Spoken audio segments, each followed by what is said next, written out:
सो प्यारे बच्चों, अगर हम स्कूल एग्जाम को टारगेट करें तो ये जो चैप्टर है यूनिट एंड डायमेंशंस बहुत इजी है। कुछ फिक्स क्वेश्चन ही आते हैं हर साल, उससे बाहर ना आया है ना आएगा। तो थोड़ी देर में इस चैप्टर को हम खत्म करेंगे। इस चैप्टर को जो मैं पढ़ा रहा हूँ उतना ही पढ़ना है अगर आपको स्कूल एग्जाम देना है तो सबसे पहले अगर हम बात करें तो इस चैप्टर में पहला टॉपिक हमारे पास आता है फिजिकल क्वांटिटी। तो फिजिकल क्वांटिटी किसे कहते हैं? तो मैं अगर बहुत देसी भाषा में समझाऊं तो जिस चीज को भी आप नाप तौल सकते हैं। सर समझ नहीं आया। नाप तौलने का मतलब होता है जैसे कि हमने बोला 10 किलो आम, तो मास 10 किलो आम क्या है? मास। तो आप मास को मेजरमेंट कर सकते हैं तो मास है फिजिकल क्वांटिटी। आप हाइट को मेजरमेंट कर सकते हैं तो हाइट है फिजिकल क्वांटिटी। यानी जिस चीज में भी आप नाप तौल कर सकते हैं, जिसका भी आप मेजरमेंट कर सकते हैं, उसको हम फिजिकल क्वांटिटी कहते हैं। तो फिजिकल क्वांटिटी क्या होता है दोस्तों? Anything that can be measured, जिसका भी हम नाप तौल कर सके। हाइट हो गया, वेट हो गया, फोर्स हो गया, वेलोसिटी हो गई, स्पीड हो गया, डिस्टेंस हो गया। डिस्टेंस का मेजरमेंट हम कर सकते हैं कि 10 किलोमीटर है कि 20 किलोमीटर है, तो डिस्टेंस भी फिजिकल क्वांटिटी है। तो anything that can be measured is called physical quantity. ठीक है। अब देखो, जैसे कि लेंथ, मास, टाइम, फोर्स, एनर्जी। हम लेंथ को मेजरमेंट कर सकते हैं, मास को कर सकते हैं, टाइम को कर सकते हैं, फोर्स को कर सकते हैं, एनर्जी को कर सकते हैं। तो ये सभी फिजिकल क्वांटिटी कहलाता है। फटाफट नोट करो दोस्तों, समझ में आ गया तो कमेंट करो, फिर हम फटाफट आगे बढ़ते हैं। सो प्यारे बच्चों, अब तक हमने बात किया फिजिकल क्वांटिटी। तो जिन चीजों को भी मेजरमेंट कर सकते हैं, नाप तौल कर सकते हैं, वो फिजिकल क्वांटिटी होता है। अब मैं आपसे बोलूं एक ऐसा एग्जांपल जो फिजिकल क्वांटिटी नहीं है, किस चीज का हम मेजरमेंट नहीं कर सकते, ऐसे मन किया पूछ लूं तो वो है बेटा लव। आप लव का मेजरमेंट नहीं कर सकते। जैसे मान लो मैंने कहा कि मैं तुझसे ज्यादा प्यार करता हूं, कोई और कह रहा है नहीं मैं तुझसे ज्यादा प्यार करता हूं। तो कौन ज्यादा प्यार करता है उसको तौल नहीं सकते, उसे नाप नहीं सकते। तो लव एक फिजिकल क्वांटिटी नहीं है। फिजिकल क्वांटिटी वही है जिसका आप मेजरमेंट कर सकते हो। ठीक है। तो चलो ये तो अच्छी बात है कि हम फिजिकल क्वांटिटी को समझ गए। अब देखो, ये जो फिजिकल क्वांटिटी है पीक्यू, पीक्यू मतलब फिजिकल क्वांटिटी, इसको इस चैप्टर के अंदर दो पार्ट में डिवाइड किया गया है। पहला होता है फंडामेंटल, पहला है दोस्तों फंडामेंटल फिजिकल क्वांटिटी। आप तुम बोलोगे अच्छा ये फंडामेंटल फिजिकल क्वांटिटी, और दूसरा कौन सा है? दूसरा होता है बेटा derived physical quantity. Derived physical quantity, ध्यान रखना। फंडामेंटल पीक्यू, पीक्यू मतलब physical quantity, derived physical quantity, यहां पर पीक्यू का मतलब फिजिकल क्वांटिटी है। तो फंडामेंटल का मतलब होता है सबसे बेसिक, सबसे बेसिक, सबसे बेसिक फिजिकल क्वांटिटी। जैसे फॉर एग्जांपल सबसे बेसिक यानी जो बिल्कुल ही बेसिक है, जैसे कि हमने कहा मास, मास बिल्कुल बेसिक होता है। अभी मैं वो लिखूंगा ना ड्राइव, तो अपने आप समझ जाओगे, आप बेफिक्र रहो। मैंने कहा टाइम, तो ये टाइम सबसे बेसिक फिजिकल क्वांटिटी है। मास, टाइम, डिस्टेंस, ये डिस्टेंस भी सबसे बेसिक है, सबसे बेसिक। तो फंडामेंटल फिजिकल क्वांटिटी वो होते हैं जो सबसे बेसिक होते हैं, सबसे सिंपल वाले। तो सबसे सिंपल मास, टाइम, डिस्टेंस। सर ये डिराइव्ड फिजिकल क्वांटिटी कौन से होते हैं? देखिए, डिराइव्ड का मतलब ही समझो जिसको डेरिवेशन करके लाया गया हो। डेरिवेशन मतलब कहीं से ड्राइव करके लाया गया हो। अभी मैं समझा रहा हूं, जैसे स्पीड की बात करते हैं। अगर हम स्पीड की बात करें तो स्पीड होता है डिस्टेंस, डिस्टेंस अपॉन में टाइम। तो देखो आपका जो स्पीड है कैसे निकल रहा है, ये स्पीड निकल रहा है डिस्टेंस और टाइम की हेल्प से। इसकी हमने डेरिवेशन करी, हमने डिस्टेंस और टाइम का रेशियो लिया है, तो इसको बोलते हैं डिराइव्ड फिजिकल क्वांटिटी। यानी अगर जो 2 या 3 से मिलकर बने, 2 या 3 या 4 से मिलकर बने, वो डिराइव्ड फिजिकल क्वांटिटी होता है। और जो बिल्कुल अकेला हो, बिल्कुल सिंगल हो, मान लो ये सिंगल आदमी है, सिंगल, तो जो बिल्कुल सिंगल है एक प्रकार से, बिल्कुल ही सिंगल ऐसा कह सकते हो आप। ये अभी बेसिक बेसिक भाषा में कहे तो ये जो सिंगल है ये फिजिकल क्वांटिटी है, और जिसकी शादी हो गई, डिस्टेंस अपॉन में टाइम, जो 2 हो गए, 3 हो गए, 4 हो गए, वो होते हैं डिराइव्ड फिजिकल क्वांटिटी। तो अगर हम एक एक करके बात करें तो सबसे पहले हम बात करेंगे फंडामेंटल क्वांटिटीज। तो फंडामेंटल क्वांटिटीज क्या होते हैं? These are the basic quantities that do not depend on other, जो दूसरों पे डिपेंड नहीं कर रहे। अभी अभी वो सिंगल है। जब मेरी शादी नहीं हुई थी तो मैं किसी पे डिपेंड नहीं कर रहा था, मैं जिस मर्जी को देख ले रहा था, अच्छा ये बढ़िया है भाई, नहीं ये बढ़िया है। समझे मेरी बात को? मैं किसी पे डिपेंडेंट नहीं था। अब मेरी शादी हो गई है भाई, मुझे एक पर ही टिक के रहना पड़ रहा है, मैं डिपेंडेंट हूं। समझ रहे हो? डिपेंडेंट। तो जो किसी पे डिपेंड नहीं है, जो सबसे बेसिक है, तो फंडामेंटल क्वांटिटीज क्या होते हैं? These are the basic quantities that do not depend on other, जो किसी पे भी डिपेंड ना करे। जैसे फॉर एग्जांपल मैंने यहां पर आपको बताया, ये बड़े सिंगल्स है, बिल्कुल मास, टाइम, डिस्टेंस, है ना, तो इनको हम फंडामेंटल कहते हैं। तो फंडामेंटल क्वांटिटी की अगर हम बात करें तो ये सारे फंडामेंटल क्वांटिटी है हमारे पास 7 फंडामेंटल क्वांटिटी होते हैं, 7 फंडामेंटल क्वांटिटी। जिसमें अगर मैं बात करूं दोस्तों, तो मेरे पास अगर मैं क्वांटिटी की बात करूं तो लेंथ, लेंथ मेरा फंडामेंटल है, जिसका ऐसा यूनिट मीटर होता है, बचपन से जानते हो, और इसका सिंबल होता है small M. Small M is the symbol for length. Mass, length को आप डिस्टेंस भी बोल सकते हो बेटा, लेंथ को आप डिस्टेंस भी बोल सकते हो। आप डिस्टेंस भी बोल सकते हो, ठीक है ना, इसको आप डिस्प्लेसमेंट भी बोल सकते हो, डिस्प्लेसमेंट, ध्यान रखना। लेंथ का मतलब डिस्प्लेसमेंट भी हो सकता है, ध्यान रखना। लेंथ का मतलब डिस्टेंस, डिस्प्लेसमेंट, लेंथ का मतलब हाइट भी हो सकता है, हाइट, हाइट भी हो सकता है, ठीक है। तो लेंथ का मतलब बेसिकली डिस्टेंस है, और डिस्टेंस हाइट हो सकता है, डिस्प्लेसमेंट कुछ भी हो सकता है, ये बाद में आप धीरे धीरे और समझ जाओगे। तो दोस्तों हमने क्या सीखा, हमने ये सीखा दोस्तों कि हमारा जो है, जो फंडामेंटल है, टोटल 7 है, जिसमें पहला है लेंथ, दूसरा mass, time, electric current, temperature, amount of substance and intensity, luminous of intensity. Sir समझ नहीं आ रहा है, अभी सब डिटेल में बताऊंगा, अपने आप समझ जाओगे। देखो कोई भी आपसे बोले फंडामेंटल क्वांटिटी क्या होता है, तो आप बोलोगे सबसे बेसिक, जो किसी पे डिपेंड नहीं करते, वो अकेले है, ठीक है। और ये 7 तरह के होते हैं। पहला है लेंथ, लेंथ की यूनिट होती है मीटर और सिंबल होता है स्मॉल एम। दूसरा है मास, मास की ऐसा यूनिट है किलोग्राम, सिंबल है केजी। तीसरा है टाइम, टाइम की यूनिट है सेकेंड और सिंबल है small S. Electric current, current की यूनिट होती है एम्पियर, ठीक है, करंट की यूनिट है एम्पियर, सिंबल है ए। दोबारा बोल रहा हूं, बहुत सिंपल चीजें हैं, बस एक दो बार पढ़ना आप समझ जाओगे। फिर है टेम्परेचर, टेम्परेचर की यूनिट होती है केल्विन और के। अमाउंट ऑफ सब्सटेंस आप केमिस्ट्री में पढ़ चुके हो, मोल, मोल के लिए सिंबल होता है MOL, इसमें से ई गायब रहता है, याद रखना। और लास्ट में है लुमिनस ऑफ इंटेंसिटी। अरे अमाउंट ऑफ सब्सटेंस नहीं समझे, केमिस्ट्री में हम बोलते हैं 2 मोल, 3 मोल, 4 मोल, तो मोल क्या है, अमाउंट होता है, अमाउंट। तो अमाउंट ऑफ सब्सटेंस के लिए साइंस में यूनिट होता है मोल और सिंबल होता है MOL। अब बात करते हैं लुमिनस ऑफ इंटेंसिटी, ये क्या होता है, जैसे कोई बल्ब है तो उस बल्ब की इंटेंसिटी, सूरज, सूरज की इंटेंसिटी, इंटेंसिटी मतलब उसकी जो किरणें हैं उसकी इंटेंसिटी कितनी है ना, तो इंटेंसिटी के लिए यूनिट होता है कैंडला, CD इसकी सिंबल है। तो कुल मिला के ये थे हमारे फंडामेंटल क्वांटिटीज। अब हम पढ़ेंगे डिराइव्ड क्वांटिटीज। तो देखो जैसे मैंने कहा आपको कि फिजिकल क्वांटिटी को 2 हिस्से में पढ़ते हैं, एक है फंडामेंटल, एक है डिराइव्ड। तो फंडामेंटल हमने समझ लिया, अब हम समझेंगे डिराइव्ड क्वांटिटीज। सर ये डिराइव्ड क्या होते हैं sir? These are formed by combination of fundamental. Sir समझ नहीं आया, सर समझ नहीं आया। जैसे एग्जांपल के तौर पे हमने बोला स्पीड, तो स्पीड कैसे बना है, ये स्पीड कैसे बना है, कंबाइन करके बना है। कंबाइन करके ऐसे बना है कि हमने इसको बोला भैया तू डिस्टेंस है, नीचे टाइम है, तो कंबाइन करके बना है। तो जो कंबाइन करके बने उसको हम डिराइव्ड क्वांटिटीज कहते हैं। तो these are formed by combination of fundamental. देखो एक फंडामेंटल है आपका डिस्टेंस, जिसको हम बोलते हैं लेंथ, एक फंडामेंटल है डिस्टेंस, दूसरा फंडामेंटल है टाइम।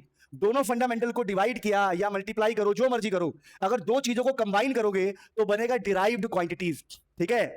बात समझ पाए? तो स्पीड हो गया डिस्टेंस अपॉन में टाइम, क्यों? क्योंकि यहां पर दो चीज को कंबाइन किया है, दो चीजों से हमने डिराइव किया है, इसीलिए इसका नाम है डिराइव्ड क्वांटिटीज। अब एग्जांपल देखो बहुत सारे हैं, आप मल्टीप्लाई भी कर सकते हो, डिवाइड भी कर सकते हो, दो चीजों को कंबाइन करने के लिए बस हमें दो चीजों को कंबाइन करना है। फॉर एग्जांपल यहां पर देखो, अगर मैं क्वांटिटी की बात करूं, किस क्वांटिटी की? डिराइव्ड, डिराइव्ड क्वांटिटीज की बात करूं तो मेरे पास है वेलोसिटी।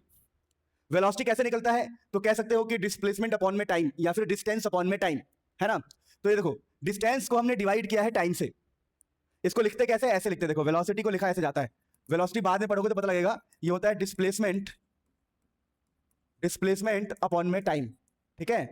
ये हमारा वेलोसिटी होता है डिस्प्लेसमेंट अपॉन में टाइम। तो डिवीजन को कैसे लिख सकते हैं हम? डिवाइड की जगह पर ऐसे लिख सकते हैं, वेलोसिटी इज इक्वल टू, ये हो गया डिस्प्लेसमेंट, डिस्प्लेसमेंट डिवाइडेड बाई, पता नहीं सिंबल किसका होता है, ये डिवीजन का सिंबल होता है दोस्तों, भूलना नहीं है। ये जो सिंबल होता है ये डिवीजन का होता है। एक सेकंड रुक जाओ, फ्रेम कट रहा है ना। हाँ, तो ये जो सिंबल होता है, सिंबल ये डिवीजन का ही होता है। आप अगर ऐसे लिखोगे डिस्प्लेसमेंट अपॉन टाइम, तो ऐसे भी लिख सकते हो डिस्प्लेसमेंट डिवाइडेड बाई टाइम। तो जब दो चीजों को मल्टीप्लाई या डिवाइड करके, दोबारा बोल रहा हूं, दो चीजों को मल्टीप्लाई या डिवाइड किया जाएगा तो वो कहलाएगा डिराइव्ड क्वांटिटी। जैसे हमारा वेलोसिटी कैसे आता है? डिस्टेंस और टाइम से, तो हमारा वेलोसिटी क्या कहलाएगा? Derived quantity. हमारा एक्सेलरेशन क्या कहलाएगा? डिराइव्ड क्वांटिटी, क्योंकि ये वेलोसिटी और टाइम का डिवीजन है। फोर्स क्या कहलाएगा? Force, derived quantity. वैसे ही वर्क भी डिराइव्ड क्वांटिटी है, पावर भी डिराइव्ड क्वांटिटी है, और इन सबके फॉर्मूले लिखे हुए हैं जो आपको अभी नहीं पढ़ना है, ये सब पढ़ना है आपको अपने आप बाद में, ठीक है। ये न्यूटन है, इसके लिए सिंबल होता है N, ठीक है, ध्यान रखना। तो वेलोसिटी का यूनिट क्या है? मीटर पर सेकेंड। एक्सेलरेशन की यूनिट मीटर पर सेकेंड स्क्वायर। फोर्स की यूनिट न्यूटन। वर्क की यूनिट जूल। पावर की यूनिट वॉट। और पावर कैसे निकला है? पावर का फॉर्मूला क्या है? वर्क डन अपॉन में टाइम। तो इसको डिराइव किया गया है। अगर इसको डिराइव किया गया, देखो वर्क डिवाइडेड बाय टाइम, दो चीजों को कंबाइन किया गया है, तो ये कहलाएगा डिराइव्ड क्वांटिटी। तो हम लोगों ने पढ़ा डिराइव्ड क्वांटिटी, फटाफट नोट करो, समझ में आ गया तो फटाफट मुझे बताओ, फिर आगे बढ़ते हैं। तो प्यारे बच्चों, अब तक हमने समझा physical quantity, derived quantity, fundamental quantity. अब हम देखने जा रहे हैं यूनिट। ये यूनिट क्या होता है? चैप्टर का नाम ही है यूनिट एंड डायमेंशन, तो फाइनली हम यूनिट पर पहुंचे। देखिए यूनिट क्या है, यूनिट जो है ना इंसानों ने बनाया है, यूनिट इंसान ने बनाया ताकि वो चीजों को बेहतर तरीके से समझ सके। यूनिट इंसान ने बनाया ताकि चीजों को बेहतर तरीके से समझ सके। यूनिट के पीछे की स्टोरी है। स्टोरी क्या है? एक इंसान लोटा लेके जंगल गया, सच बोल रहा हूं मैं। एक साइंटिस्ट थे, वो लोटा लेके जंगल गए, और जंगल गए तो उन्होंने एक पत्थर को उठाया और पत्थर को उठा के बोला, आज से इस पत्थर को बोलूंगा मैं केजी। क्या बोलूंगा? केजी। तो उन्होंने बोला, देखो ये जो पत्थर है, इतना बड़ा पत्थर है, समझ रहा? उन्होंने कहा इतना बड़ा जो पत्थर है इसको बोलूंगा मैं केजी, केजी, केजी बोलूंगा, या सिंपल भाषा में बोले तो 1 केजी बोलूंगा। एक इंसान लोटा लेके जंगल गया, पत्थर उठाया और बोला कि आज से मैं इतने बड़े पत्थर को, इतने भारीपन को, या इतना, इसको बोलूंगा मैं केजी। और बोल दिया उसने, और इसकी कॉपी बनवा दी। कॉपी बनवा दी मतलब इतना ही वजन का बहुत सारे पत्थर बनवा दिए। पत्थर बनवा के पूरी दुनिया में भेज दिया, पूरी दुनिया में भेज दिया, और पूरी दुनिया जान गई कि इतने वजन को ही हम केजी बोलेंगे। तो ये किसने बनाया? इंसान ने बनाया। अब लॉजिकली सोचो, हम बोलते हैं ये 1 किलो है, या हम बोलते हैं ये केजी है, तो किसी ना किसी इंसान ने तो बोला होगा ना कि इतने को ही हम केजी बोलेंगे, इतने को हम केजी बोलेंगे, किसी ने तो बोला होगा। तो उसी प्रकार से इंसान क्या करता है? इंसान एक फिक्स्ड अमाउंट को चुन लेता है, एक फिक्स्ड अमाउंट को चुन लेता है। जैसे कि हमने इस पत्थर को चुन लिया और हमने कहा ये 1 किलो है, और दुनिया भर में फैला दिया, दुनिया भर में हमने फैला दिया। अब ये हमने बनाया तो इससे हमारा फायदा क्या? इससे हमारा बहुत फायदा है। अगर कोई इसका डबल हुआ तो हम बोलेंगे 2 किलो, इसका ट्रिपल हुआ तो हम बोलेंगे 3 किलो, इसके 4 गुना हुआ तो हम बोलेंगे 4 किलो। अगर हमने 1 किलो नहीं बनाया होता तो आज हम 10 किलो बोल ही नहीं पाते। तो सबसे पहले हमें एक बहुत ही सिंपल सा बनाना होता है, अब उसी की हेल्प से हम बाकी चीजों का मेजरमेंट करते हैं। तो सबसे पहले एक सिंपल चीज बनाएंगे और उसी की हेल्प से हम बाकी चीजों का मेजरमेंट करेंगे। अगर आज मैं बोलता हूं कि भाई ये 20 किलो का है, तो कैसे बोल पा रहा हूं वो 20 किलो है? क्योंकि हमें पहले से 1 किलो का आइडिया है।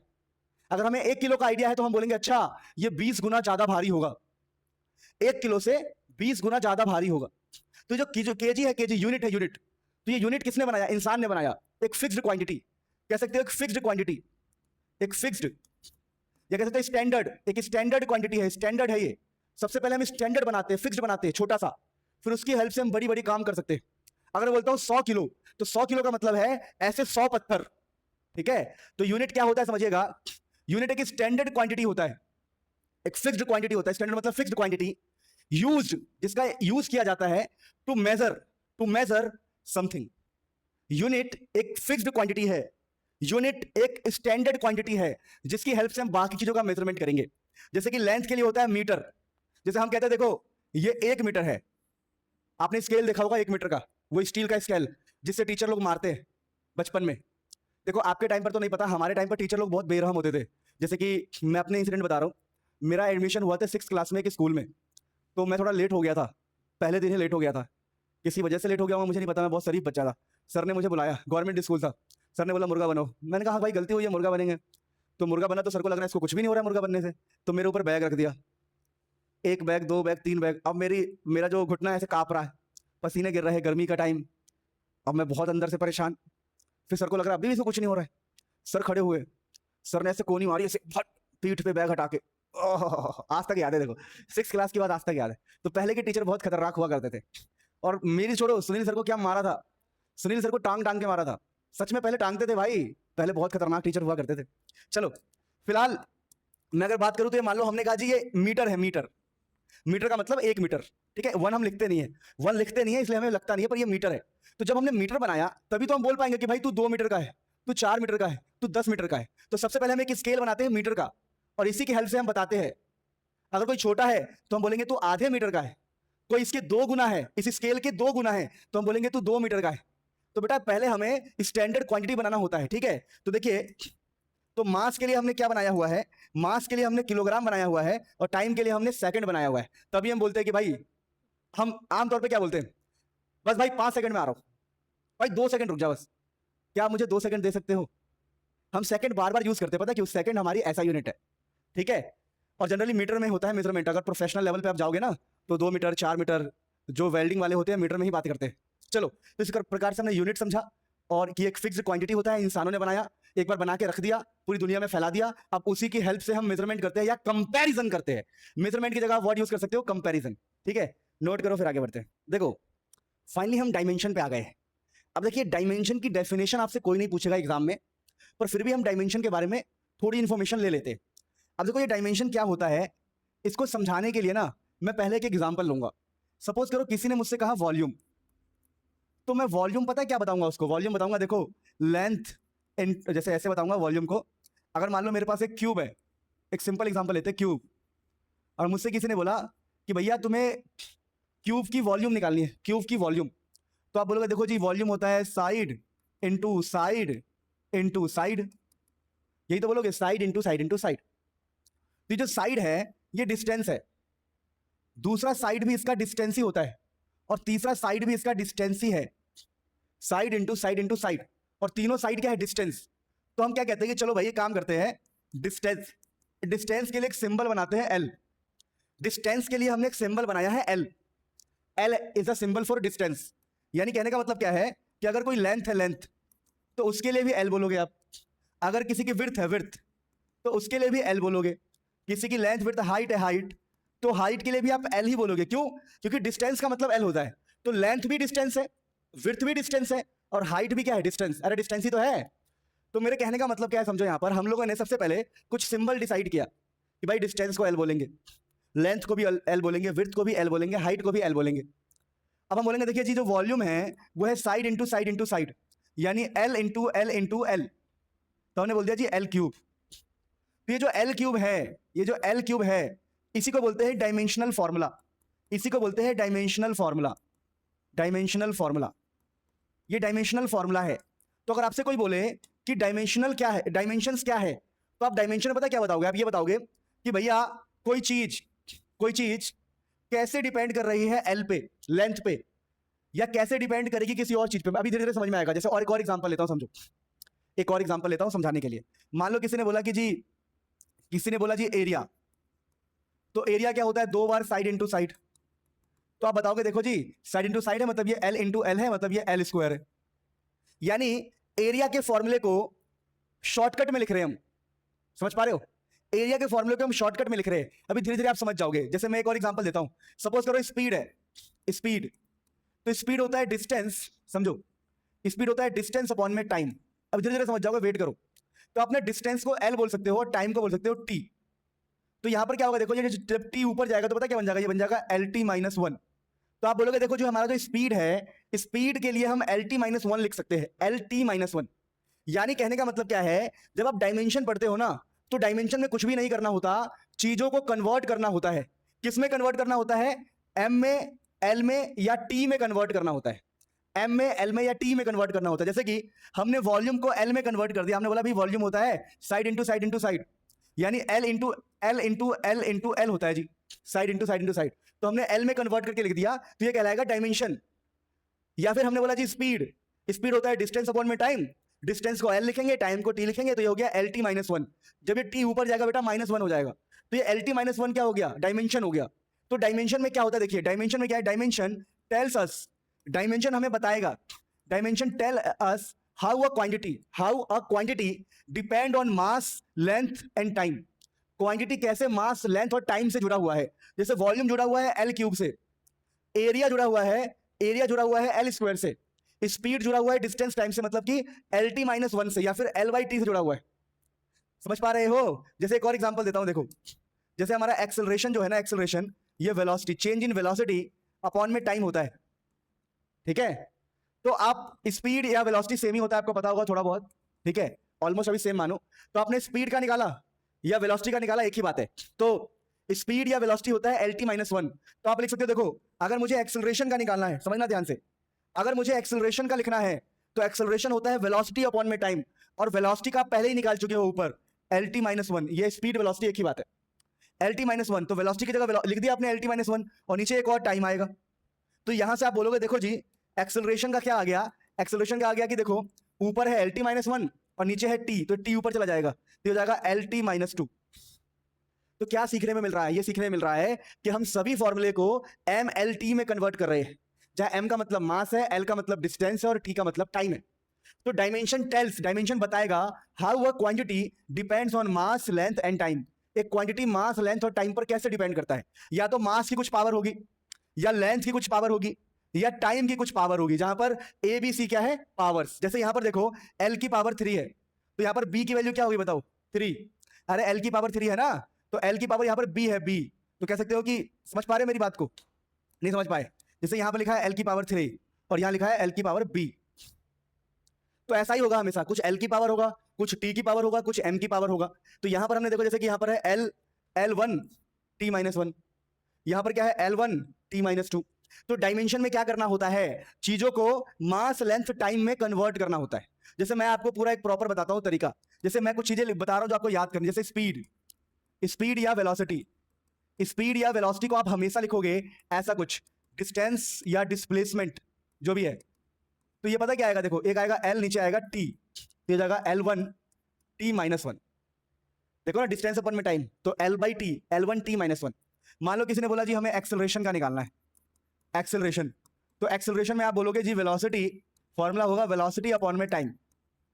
तो वेलोसिटी का हम निकाल चुके हैं, वेलोसिटी का ये रहा है ना, तो वेलोसिटी पहले निकाल चुके हैं, L1 T-1 अपॉन में एक और टाइम आएगा, तो ये हो जाएगा L1 T-2।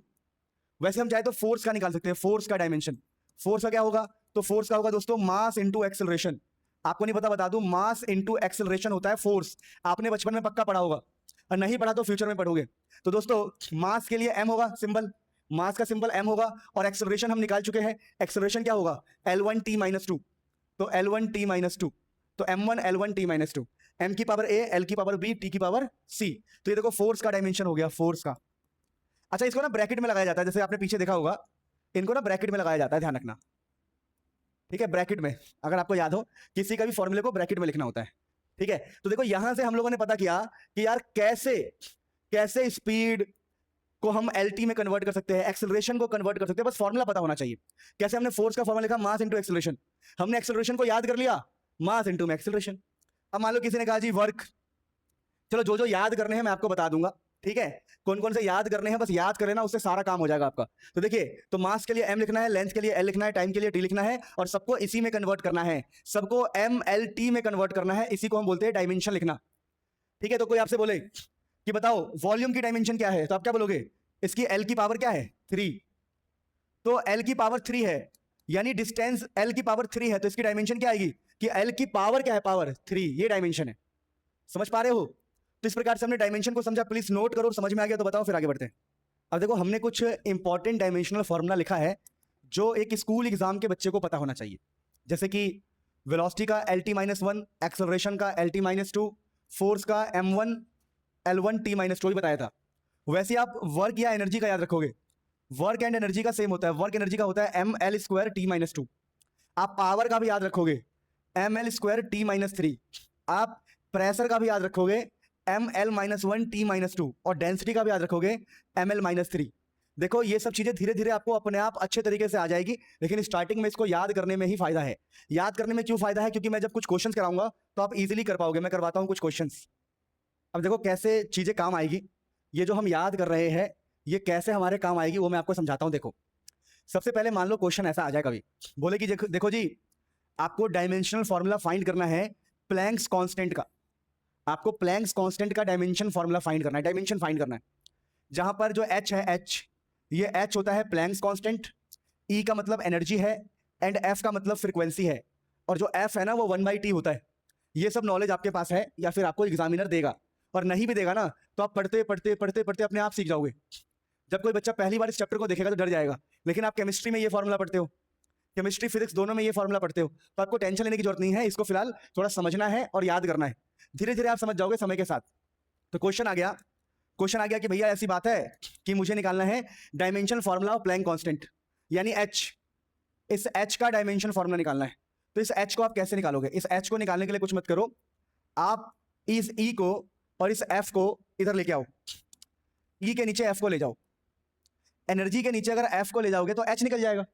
अब हम लोगों ने क्या करना है, हम लोगों को पहले से ही पता है कि एनर्जी का डायमेंशनल फॉर्मूला क्या है, हम पहले से ही जानते हैं। कैसे? मैंने आपको याद करवा दिया था कि एनर्जी या वर्क का होता है ML² T-2। तो आप बोलोगे ठीक है, हमारे सर ने कहा था ML² T-2। अब फ्रीक्वेंसी क्या होता है, तो मैंने आपको बताया फ्रीक्वेंसी होता है 1/T। तो एनर्जी अपॉन में फ्रीक्वेंसी, फ्रीक्वेंसी है 1/T। तो यहां से आप H का डायमेंशनल फॉर्मूला निकालोगे तो कितना आएगा, तो ये जो T है 1/T है, तो ये T ऊपर चला जाएगा, ये 2 ऊपर जाएगा तो क्या बनेगा ML² T-2 इंटू में T, क्योंकि ये T सीधा ऊपर चला जाएगा, ये वाला T। ऊपर जाएगा तो टी माइनस टू के बगल में एक और टी आ जाएगा। तो अगर हम एच का डायमेंशन फॉर्मूला, ऐसे ब्रैकेट लगाने का मतलब कि हम डायमेंशनल फॉर्मूला लिख रहे हैं, तो एच का क्या आएगा, देखो M L square T minus one, dimensional formula है एच, एच मतलब प्लैंक्स कांस्टेंट का। तो कुछ भी नहीं करना होता है दोस्तों, अगर आपको ये फॉर्मूलेज याद है तो आप इजीली किसी भी चीज का डायमेंशनल फॉर्मूला निकाल सकते हैं। मुझे एच का निकालना था, मैंने एनर्जी के नीचे एफ को डिवाइड किया और इन सब की वैल्यू डाल के मैंने निकाल लिया। बहुत ही आसान। जैसे एक और क्वेश्चन हम करेंगे प्रैक्टिस के लिए, फिर हम आगे बढ़ेंगे। अब देखो, अब ये एक बहुत ही शानदार क्वेश्चन है, बेहतरीन क्वेश्चन है, find the dimensional formula of universal gravitational constant. अब हमें ये सोचना होगा कि ये यूनिवर्सल ग्रेविटेशनल कांस्टेंट क्या होता है। तो यहां पर जो जी है, जी इसी को कांस्टेंट कहा गया है। जी हमारा जी ही वो कांस्टेंट है, यूनिवर्सल ग्रेविटेशनल कांस्टेंट। तो मुझे जी का डायमेंशनल फॉर्मूला निकालना है, तो मैं कैसे निकालूंगा? तो अगर मुझे जी निकालना है तो मैं एफ को आर स्क्वायर से मल्टीप्लाई करूंगा पहले, और डिवाइड में लाऊंगा ये दोनों मास को, m1 m2 को। इस प्रकार से मैं जी का फॉर्मूला निकालने लायक बन जाऊंगा। यानी सबसे पहले मैं जी को सेपरेट करूंगा, जी को सेपरेट करने के बाद मैं समझूंगा एफ क्या है। तो बोला गया एफ है फोर्स। तो याद करो, मैं आपको फोर्स का डायमेंशन बता चुका हूं क्या होता है। फोर्स का होता है दोस्तों M L T minus two, फिर यहां पर है आर का स्क्वायर, और जैसे यहां बताया गया है आर का मतलब है डिस्टेंस, डिस्टेंस मतलब एल, डिस्टेंस मतलब एल, तो ये हो जाएगा एल का स्क्वायर, क्योंकि हमें सबको एम एल टी में कन्वर्ट करना है। सबको एम में या फिर एल में या तो टी में लिखना है, हमें एम एल टी में लिखना है। और ये हो गया एम वन एम टू, तो एम इंटू में एम, दो बार मास है बेटा ये मास। यहां से आप जी का डायमेंशनल फॉर्मूला निकाल सकते हो, आप यहां से जी का डायमेंशनल फॉर्मूला निकाल सकते हो। तो यहां से आप जी का डायमेंशनल फॉर्मूला निकालोगे तो क्या आएगा, तो एक एम से एम कट जाएगा, ये हो जाएगा एम माइनस वन, ये ऊपर जाके माइनस हो जाएगा, और ये हो जाएगा L into L square, L cube T minus two. तो ये डायमेंशनल फॉर्मूला आ गया आपका यूनिवर्सल ग्रेविटेशनल कांस्टेंट का। बस आपको चीजों का मतलब पता होना चाहिए और कुछ चीजें याद होनी चाहिए कि फोर्स का डायमेंशन क्या है, एनर्जी का क्या है, और आपका काम होता चला जाएगा। अब ये क्वेश्चन घर पे ट्राई करना। क्वेश्चन में लिखा हुआ है एक equation, x is equal to Y Z upon में टी। y का मतलब फोर्स, x का मतलब स्पीड, और t का मतलब टाइम। आपको डायमेंशन z का निकालना है, z का डायमेंशन निकालना है। जो ऑनलाइन पढ़ रहे हैं मुझे कमेंट कर दो फटाफट इसका आंसर। अब देखो डायमेंशनल इक्वेशन किसे कहते हैं, तो मैंने आपको बता दिया कि देखिए the equation that shows dimension, ऐसा इक्वेशन जो डायमेंशन बताए वही डायमेंशनल इक्वेशन होगा। फॉर एग्जांपल फोर्स, तो हम फोर्स को कैसा लिखते हैं, M L T minus two का ब्रैकेट। तो ये जो लिखा है इसी को डायमेंशनल इक्वेशन कहते हैं। अब दोस्तों एक बहुत ही गजब चीज पढ़ने जा रही है, तो आसान चीज थी छोड़ो, ये बहुत गजब चीज है, प्रिंसिपल ऑफ होमोजिनिटी।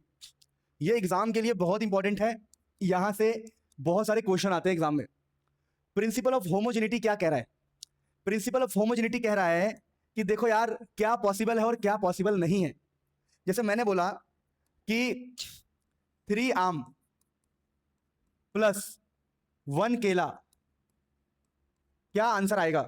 3 आम प्लस 1 केला क्या आंसर आएगा? तो आप बोलोगे यार ये तो कहना मुश्किल है, मतलब ये जो इक्वेशन है वो वैलिड नहीं है, 3 आम में आप 1 केला जो नहीं जोड़ सकते। अच्छा, लेकिन ऐसा हो सकता है कि 3 आम प्लस 2 आम इज इक्वल टू 5 आम लिखा जा सकता है, ये करेक्ट है। यही है बेटा principle of homogeneity. Principle of homogeneity कहता है कि करेक्ट इक्वेशन वही है जिसमें आप आम में आम को जोड़ो, समझो, जिसमें आप सेम चीज को सेम चीज से जोड़ो और आपको क्या मिले बताओ, आपको मिले सेम चीज। इसी को बोलते हैं प्रिंसिपल ऑफ होमोजिनिटी, कि आम में केला नहीं जोड़ सकते। और ये बहुत सिंपल प्रिंसिपल है। देखिए क्या कहा जा रहा है, देखिए प्रिंसिपल ऑफ होमोजिनिटी क्या कह रहा है, देखिए इन अ करेक्ट फिजिक्स फॉर्मूला, अगर कोई फॉर्मूला करेक्ट है, both side must have the same dimension, दोनों साइड सेम डायमेंशन होना चाहिए। अगर इस साइड आम है तो इस साइड के भी आम ही होना चाहिए। ऐसा नहीं हो सकता कि भाई एक जगह आम है एक जगह केला है दूसरी जगह अंगूर, आम केला अंगूर नहीं हो सकता। आम प्लस आम इक्वल टू आम, बात समझ पाए? तो in a correct physics formula both side must have the same dimensions. जैसे मैं आपको एक एग्जांपल देता हूं, देखिए समझिएगा, एक एग्जांपल देता हूं। जैसे यहां पर एक इक्वेशन है जो आपने बचपन में पढ़ा है, S is equal to U T plus half A T square. इस एग्जांपल से मैं समझाता हूं। देखो अगर लिखा हुआ है S is equal to U T plus half A T square, तो यहां पर एस का मतलब होता है डिस्प्लेसमेंट, याद रख लो, ये सब चीजें बाद में काम आएगी। एस डिस्प्लेसमेंट होता है, यू होता है इनिशियल वेलोसिटी, इनिशियल वेलोसिटी, ठीक है जी। टाइम यहां पर टी होता है, ए यहां पर एक्सेलरेशन होता है, एक्सेलरेशन। अब मैं एग्जांपल के तौर पे आपको समझाता हूं प्रिंसिपल ऑफ होमोजेनिटी को, कि सर ये क्या लिखा था आपने, आपने लिखा था कि 3 arm plus 2 arm is equal to 5 arm. Sir अब बताओ, तो अब सुनो ध्यान से, प्रिंसिपल ऑफ होमोजेनिटी के हिसाब से अगर कोई फिजिक्स का फॉर्मूला है तो उसके लेफ्ट हैंड साइड और राइट हैंड साइड में हर जगह डायमेंशन सेम होना चाहिए। देखो क्या लिखा हुआ है, in a correct physics formula both side must have the same dimension. मतलब अगर इधर आर्म है तो इधर भी आर्म हो और इधर भी आर्म हो। इसको अप्लाई करते हैं। देखो सपोज करो मुझे इसका डायमेंशन निकालना है, डिस्प्लेसमेंट का डायमेंशन, तो इसका डायमेंशन एल होता है, एल, यानी ये आर्म है, आर्म। ओके, अब इसको चेक करना पड़ेगा इस पूरे को कि ये क्या है, arm is equal to arm plus arm, valid. तो एक बार चेक करते हैं। तो हमने कहा यू का मतलब क्या होता है, तो यू का मतलब होता है इनिशियल वेलोसिटी। ये वेलोसिटी है, वेलोसिटी। तो वेलोसिटी के लिए होता है बेटा एल टी माइनस वन, हमने पीछे पढ़ा है, velocity L T minus one, और बगल में टाइम है, तो टी से टी कट जाएगा, दोबारा क्या गया ये एल। अगर ये आर्म है तो ये भी आर्म है। इसको सॉल्व करते हैं, इसको सॉल्व। तो देखो ये तो हाफ है, कांस्टेंट है, इसकी डायमेंशन क्या होगी, कोई डायमेंशन थोड़ी होगी यार, 1/2 या 5 7 की डायमेंशन नहीं होती। ए का डायमेंशन होता है, ए का डायमेंशन क्या होता है, L T minus two. Acceleration का dimension L T minus two, और बगल में क्या लिखा हुआ है बताओ, टी स्क्वायर लिखा हुआ है, टी स्क्वायर। तो टी स्क्वायर से टी स्क्वायर कट जाएगा, आंसर क्या आ गया एल। तो हमने क्या पढ़ा, हमने ये पढ़ा अगर ये आर्म है तो इसको भी आर्म ही होना पड़ेगा और इसको भी आर्म ही होना पड़ेगा, यानी इस सिस्टम को फॉलो करना पड़ेगा हमें, arm is equal to arm plus arm. तो in a correct physical formula both side must have the same dimensional formula, जिसमें हमने चेक किया S is equal to UT plus half AT square, each term has the dimension of length. Each मतलब इसका भी L आएगा, इसका भी L आएगा और इसका भी एल आएगा। तो ये था प्रिंसिपल ऑफ होमोजेनिटी। इसके ऊपर मैं कुछ क्वेश्चन देता हूं ताकि आप कर सको। जैसे मैं एक क्वेश्चन देता हूं, हमने लिखा देखो जी फोर्स प्लस ए, फिर लिखा हमने volume minus B is equal to something, कुछ है यहां पर, कुछ है यहां पर, ठीक है जी। हमने कोई ऐसा क्वेश्चन दे दिया आपको कि force plus A volume minus B, ऐसे कुछ एग्जांपल के तौर पे मैंने कहा कि find dimension, find dimension of A and B. तो एक बार ट्राई करो फिर हम बताते हैं आपको। देखो अब इस क्वेश्चन को हम कैसे करेंगे, with the help of principle of homogeneity. Principle of homogeneity कहता है कि अगर दो चीजें ऐड है या सब्ट्रैक्ट है, कुछ भी है, देखो तो आर्म के अंदर आर्म ही ऐड हो सकता है, आर्म के अंदर आर्म ही ऐड हो सकता है। यानी कि अगर ये फोर्स है, अगर ये आर्म है तो पक्का उसके बगल वाला बंदा भी आर्म ही होगा, यानी जो ए की डायमेंशन होगी वो डायमेंशन फोर्स के बराबर होगी। अगर हमारा फोर्स आर्म है तो ए को भी आर्म होना पड़ेगा, यानी फोर्स की डायमेंशन लिख देंगे हम M L T minus two. तो हम बोलेंगे देखिए जी ए का डायमेंशन और फोर्स का डायमेंशन सेम होगा। मान लो बी का निकालना है तो हम बोलेंगे देखिए अगर ये वॉल्यूम है तो वॉल्यूम में से वॉल्यूम ही माइनस हो सकता है, भाई आर्म में से आर्म माइनस होगा, केले में से केला माइनस होगा, यानी प्लस माइनस वाली चीजें दोनों सेम होती है, प्लस माइनस की चीजें सेम होती है। अगर ये वॉल्यूम है तो बी को भी वॉल्यूम होना पड़ेगा, तो हम बोलेंगे जो बी की डायमेंशन है वो वॉल्यूम की डायमेंशन होगी। वॉल्यूम मतलब एल क्यूब, याद करो वॉल्यूम होता है एल क्यूब। तो क्या सीखा आपने कि अगर कोई चीज प्लस में है तो उसकी डायमेंशन सेम होगी, माइनस में है तब भी उसकी डायमेंशन सेम होगी। एक और क्वेश्चन देता हूं, गजब है ना। चलो गाइज अपने पास क्वेश्चन है बड़ा शानदार, P plus A by V square V minus V equal to R T. अब सुनो, अब क्वेश्चन ने बोला है कि find the dimension of A and B, और प्रेशर और वॉल्यूम है P का मतलब और V का मतलब वॉल्यूम। चलो अब हम ऐसे सोचेंगे, अगर ये आर्म है, सोचो अगर ये आर्म है और प्लस का साइन है तो इस पूरे को आर्म होना पड़ेगा, आर्म में ही आर्म को जोड़ सकते हैं। यानी कि अगर हम a बाई वी स्क्वायर की बात करें तो ये प्रेशर के डायमेंशन के बराबर होगा, a by V square pressure के डायमेंशन के बराबर होगा, क्योंकि प्लस के साइन का मतलब होता है कि भैया आप दो चीजों को तभी ऐड कर सकते हो, आप दो चीजों को तभी ऐड कर सकते हो जब उनका डायमेंशन सेम हो। यानी जो डायमेंशन प्रेशर का होगा वही डायमेंशन इस पूरे का होगा। तो प्रेशर का डायमेंशन क्या होता है, तो ये होता है एम एल वन माइनस का, है ना, टी माइनस टू, वो मैंने आपको लिखवाया है डायमेंशन। तो प्रेशर का डायमेंशन होता है बेटा M L minus one T minus two, आप देखना नोटबुक में। तो आपने बोला ठीक है जी, तो जो पूरे ए बाई वी स्क्वायर का डायमेंशन होगा वो प्रेशर के बराबर होगा। लेकिन सर हमें तो डायमेंशन ए का निकालना है, अगर तुम्हें ए का निकालना है तो वी स्क्वायर को यहां पर मल्टीप्लाई करना होगा। कितना आसान तो होता है ये, यानी कि सर आप ये कह रहे हो M L minus one T minus two into M V square. लेकिन sir sir sir sir sir sir sir sir जी, ये जो वी स्क्वायर है ये तो वॉल्यूम है, V4 वॉल्यूम, तो वॉल्यूम क्या होता है, वॉल्यूम होता है L क्यूब, तो L क्यूब का स्क्वायर, समझे। तो अब डायमेंशन निकलेगा हमारा, देखो L क्यूब का स्क्वायर क्या हो जाएगा L6, तो डायमेंशन आ गया M L5 T-2, ए का डायमेंशन L5 कैसे हो गया, ये -1 और ये +6, ठीक है। तो ऐसे क्वेश्चन को करना था। अब बताओ बी का डायमेंशन क्या होगा, तुम बोलोगे अगर यहां माइनस का साइन है तो जो डायमेंशन वी का होगा वही डायमेंशन बी का होगा, क्योंकि भाई दो चीजों को माइनस ही तभी कर सकते हो जब वो सेम कैटेगरी के हो। तो हम बोलेंगे बी का डायमेंशन इक्वल टू वी का डायमेंशन, और वी का डायमेंशन अगर लिखोगे तो क्या लिखोगे बताओ, बी का डायमेंशन वी के बराबर होगा, यानी L cube is equal to B. समझ में आया कि बी जो है वी से रिलेट होगा, और वी होता है वॉल्यूम, यहां पर वी का मतलब वॉल्यूम है, तो ये L क्यूब हो जाएगा। तो ये शानदार क्वेश्चन था, ऐसे ही झटके मटके वाले क्वेश्चन आप कर सकते हो, ठीक है, कोई टेंशन वाली बात नहीं है।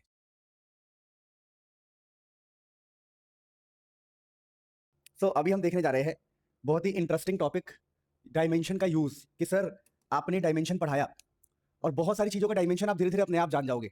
बहुत सारी चीजों की डायमेंशन होती है, वो चैप्टर पढ़ते पढ़ते आपको पता लग जाएगा अपने आप, हर चैप्टर में डायमेंशन आएगा। फिलहाल अभी हम देखने जा रहे हैं यूजेस ऑफ डायमेंशन। यूज का मतलब होता है दोस्त एप्लीकेशन, एप्लीकेशन, यूज का मतलब है एप्लीकेशन, कि भाई डायमेंशन को आप कहां अप्लाई करोगे या डायमेंशन को आप कहां यूज करोगे। तो पहला होता है ये, to check whether a formula is correct और नॉट, कि एक फॉर्मूला करेक्ट है कि नहीं है।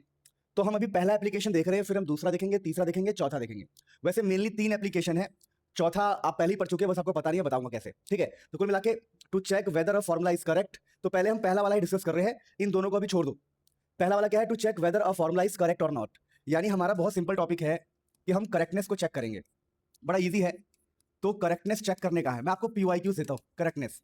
तो सबसे ज्यादा क्वेश्चन जो एग्जाम में आज तक पूछा गया है वो ये वाला क्वेश्चन पूछा गया है कि चेक करो S is equal to UT plus half AT²। ये एग्जाम में बहुत बार पूछा गया है, चेक करना है कि ये जो फॉर्मूला है करेक्ट है कि नहीं है, करेक्टनेस चेक करना है। तो देखिए अगर आपको करेक्टनेस चेक करना है तो आपको क्या नियम याद रखना है, नियम याद रखना है कि आम में अगर आम जोड़ेंगे तो हमें आम मिलेगा। करेक्टनेस चेक करने के लिए हम यूज करते हैं प्रिंसिपल ऑफ होमोजेनिटी, कि भैया देखो अगर आम में आम जोड़ोगे तभी आपको आम मिलेगा। तो यहां पर इसका क्या मतलब, इसका ये मतलब है कि करेक्टनेस में हमें क्या चेक करना होता है, सुन लो। करेक्टनेस में हम ऐसे चेक करते हैं, सबसे पहले हम इसका डायमेंशन लिखेंगे, तो ये डिस्प्लेसमेंट है, इसका डायमेंशन होगा L। फिर इसका डायमेंशन लिखेंगे पूरे का, तो U का मतलब है इस वेलोसिटी, तो LT-1, और बगल में T है तो ये भी T से T कट जाएगा, इसका डायमेंशन भी L आ गया। फिर हम इसका डायमेंशन चेक करेंगे, ये कांस्टेंट है, कांस्टेंट का डायमेंशन हमें नहीं पता है, ठीक है। एक्सेलरेशन का होता है LT-2 और बगल में है T², ये भी कट जाएगा, इसका डायमेंशन है L। तो यहां हमें क्या सीखने को मिला, जो डायमेंशन लेफ्ट हैंड साइड में है वही डायमेंशन राइट हैंड साइड का है, ईच टर्म का। ईच मतलब अगर ये प्लस है तो प्लस के पीछे इस पूरे का डायमेंशन L है, प्लस के आगे इस पूरे का डायमेंशन L है। अगर लेफ्ट हैंड साइड में जो टर्म है, टर्म मतलब लेफ्ट हैंड साइड में जो भी बंदा है उसका dimension, and right hand side में जो भी बंदे हैं उनका डायमेंशन अगर इक्वल है, उनका डायमेंशन अगर इक्वल है तो आप कहोगे कि फॉर्मूला करेक्ट है। तो हम बोलेंगे डायमेंशन, ऐसे बोलेंगे हम, dimension of LHS is equal to dimension, है ना, डायमेंशन ऑफ RHS। जो डायमेंशन LHS का है वही डायमेंशन RHS का है। लेफ्ट हैंड साइड का डायमेंशन और राइट हैंड साइड का डायमेंशन इक्वल है एज शोन, जैसा हमने दिखाया है। तो ये जो फॉर्मूला है डायमेंशनली करेक्ट है, so it is dimensionally correct, it is dimensionally correct, dimensionally correct. अब यहां पर एक चीज आपको दिल और दिमाग से समझना है, क्या समझना है, कि अगर हम ऐसा बोल रहे हैं कि देखो ये आम है, आम में आम जोड़ा तो आम ही आया, यानी कि लेंथ में लेंथ जोड़ेंगे तो लेंथ ही आएगा, that is a simple technique. अब एक दो क्वेश्चन और प्रैक्टिस कर लेते हैं। जैसे मान लो किसी ने आपको क्वेश्चन दे दिया प्रैक्टिस करने के लिए, ऐसा कुछ कि ऐसा कुछ दे दिया प्रैक्टिस करने के लिए, बताओ जी, लिखा हुआ है एनर्जी, ऐसे लिखा हुआ है energy is equal to half MU² minus half MV²। तो बताओ ये करेक्ट है कि नहीं, ये करेक्ट है कि नहीं, with the help of dimension बताओ करेक्ट है कि नहीं। तो कुछ नहीं करना है, सबसे पहले आपको इसकी डायमेंशन लिखनी है, इसकी डायमेंशन होगी ML² T-2। एनर्जी की डायमेंशन मैंने आपको लिखवाया था ML² T-2। फिर यह है हाफ MU², तो यहां पर M को पकड़ोगे, M होता है LT-1, M मतलब sorry I am sorry, LT-1 नहीं होता, M मतलब मास, मास का M हो गया, और U की जगह पर होता है स्पीड, इनिशियल स्पीड। U का मतलब मैंने आपको बताया इनिशियल स्पीड, तो ये इनिशियल वेलोसिटी या फिर इनिशियल स्पीड होता है। आप इसको इनिशियल स्पीड भी बोल सकते हो, इनिशियल वेलोसिटी भी बोल सकते हो। तो U का मतलब हो गया LT-1, तो ये LT-1 का स्क्वायर, इसको सॉल्व करेंगे तो क्या बनेगा, M L square T minus to, क्योंकि ये जो स्क्वायर है ये दोनों पर लग जाएगा। फिर हम इसका भी निकालेंगे एम वी स्क्वायर, तो एम की जगह तो एम रहेगा। वी का मतलब होता है बेटा वेलोसिटी, वी का मतलब भी होता है वेलोसिटी, पर ये फाइनल वेलोसिटी होता है। यू का मतलब इनिशियल वेलोसिटी, वी का मतलब होता है फाइनल वेलोसिटी। तो वेलोसिटी का हो जाएगा आपका एल टी माइनस वन का स्क्वायर, तो ये भी आ जाएगा M L square T minus two. तो यहां पर आप क्या देखोगे, यहां पर आप ये देखोगे कि जो डायमेंशन लेफ्ट हैंड साइड के टर्म का है वही डायमेंशन इसका भी है और इसका भी है। ये केस ऐसा है कि अगर ये आर्म है तो आर्म में से आर्म को माइनस कर सकते हैं, यानी अगर ये एनर्जी है तो एनर्जी में से एनर्जी को माइनस कर सकते हैं। कई सारे बच्चे ऐसे करते हैं, बोलते हैं सर इसका है M L square T minus two, इसका है M L square T minus two, बीच में माइनस का साइन है, इधर तो जीरो हो गया। हमें प्लस माइनस करना ही नहीं है, हमें ईच टर्म का डायमेंशन देखना है। ईच टर्म से मेरा मतलब होता है हमें इसका भी डायमेंशन देखना है, इसका भी डायमेंशन देखना है और इसका भी डायमेंशन देखना है। हमें सिर्फ डायमेंशन देखना है, इस माइनस और प्लस साइन से कंफ्यूज नहीं होना है। तो अब तुम बोलोगे सर हम किसी नए क्वेश्चन को कैसे चेक करेंगे? तो देखो, जैसे जैसे आप फिजिक्स में आगे बढ़ोगे आप धीरे धीरे फॉर्मूले को सीख जाओगे और फॉर्मूला का मतलब भी सीख जाओगे। फॉर एग्जांपल मैंने एक क्वेश्चन दिया, मैंने कह दिया कि भाई आपको चेक करना है कि mgh जो है वो हाफ mv स्क्वायर के बराबर होता है कि नहीं होता। आपको चेक करना है कि करेक्ट है कि नहीं, करेक्ट है कि नहीं। तो देखो जब जब आप धीरे धीरे चैप्टर में आगे बढ़ोगे तो आपको पता लग जाएगा कि जी का मतलब क्या होता है। तो यहां पर आप जी की डायमेंशन पुट कर दोगे, एम का मतलब क्या होता है एम की डायमेंशन पुट कर दोगे, एच का मतलब क्या है एच की डायमेंशन पुट कर दोगे। तो चैप्टर में धीरे धीरे नॉलेज आएगी और सारे क्वेश्चन आप अपने आप करने लग जाओगे। फिलहाल के लिए आपको बस ये लिखना है कि हमारा यूज ऑफ डायमेंशन में to check whether a formula is correct और नॉट। अब हम सेकंड पॉइंट पढ़ेंगे जो काफी इंपॉर्टेंट है। सेकंड पॉइंट है टू फाइंड अ रिलेशन। पहले एक बार नोट कर लो, सही रहता है, शॉर्ट नोट्स बन जाएगा, एक आध भी नोट कर लोगे तो बहुत है। चलो अब देखते हैं।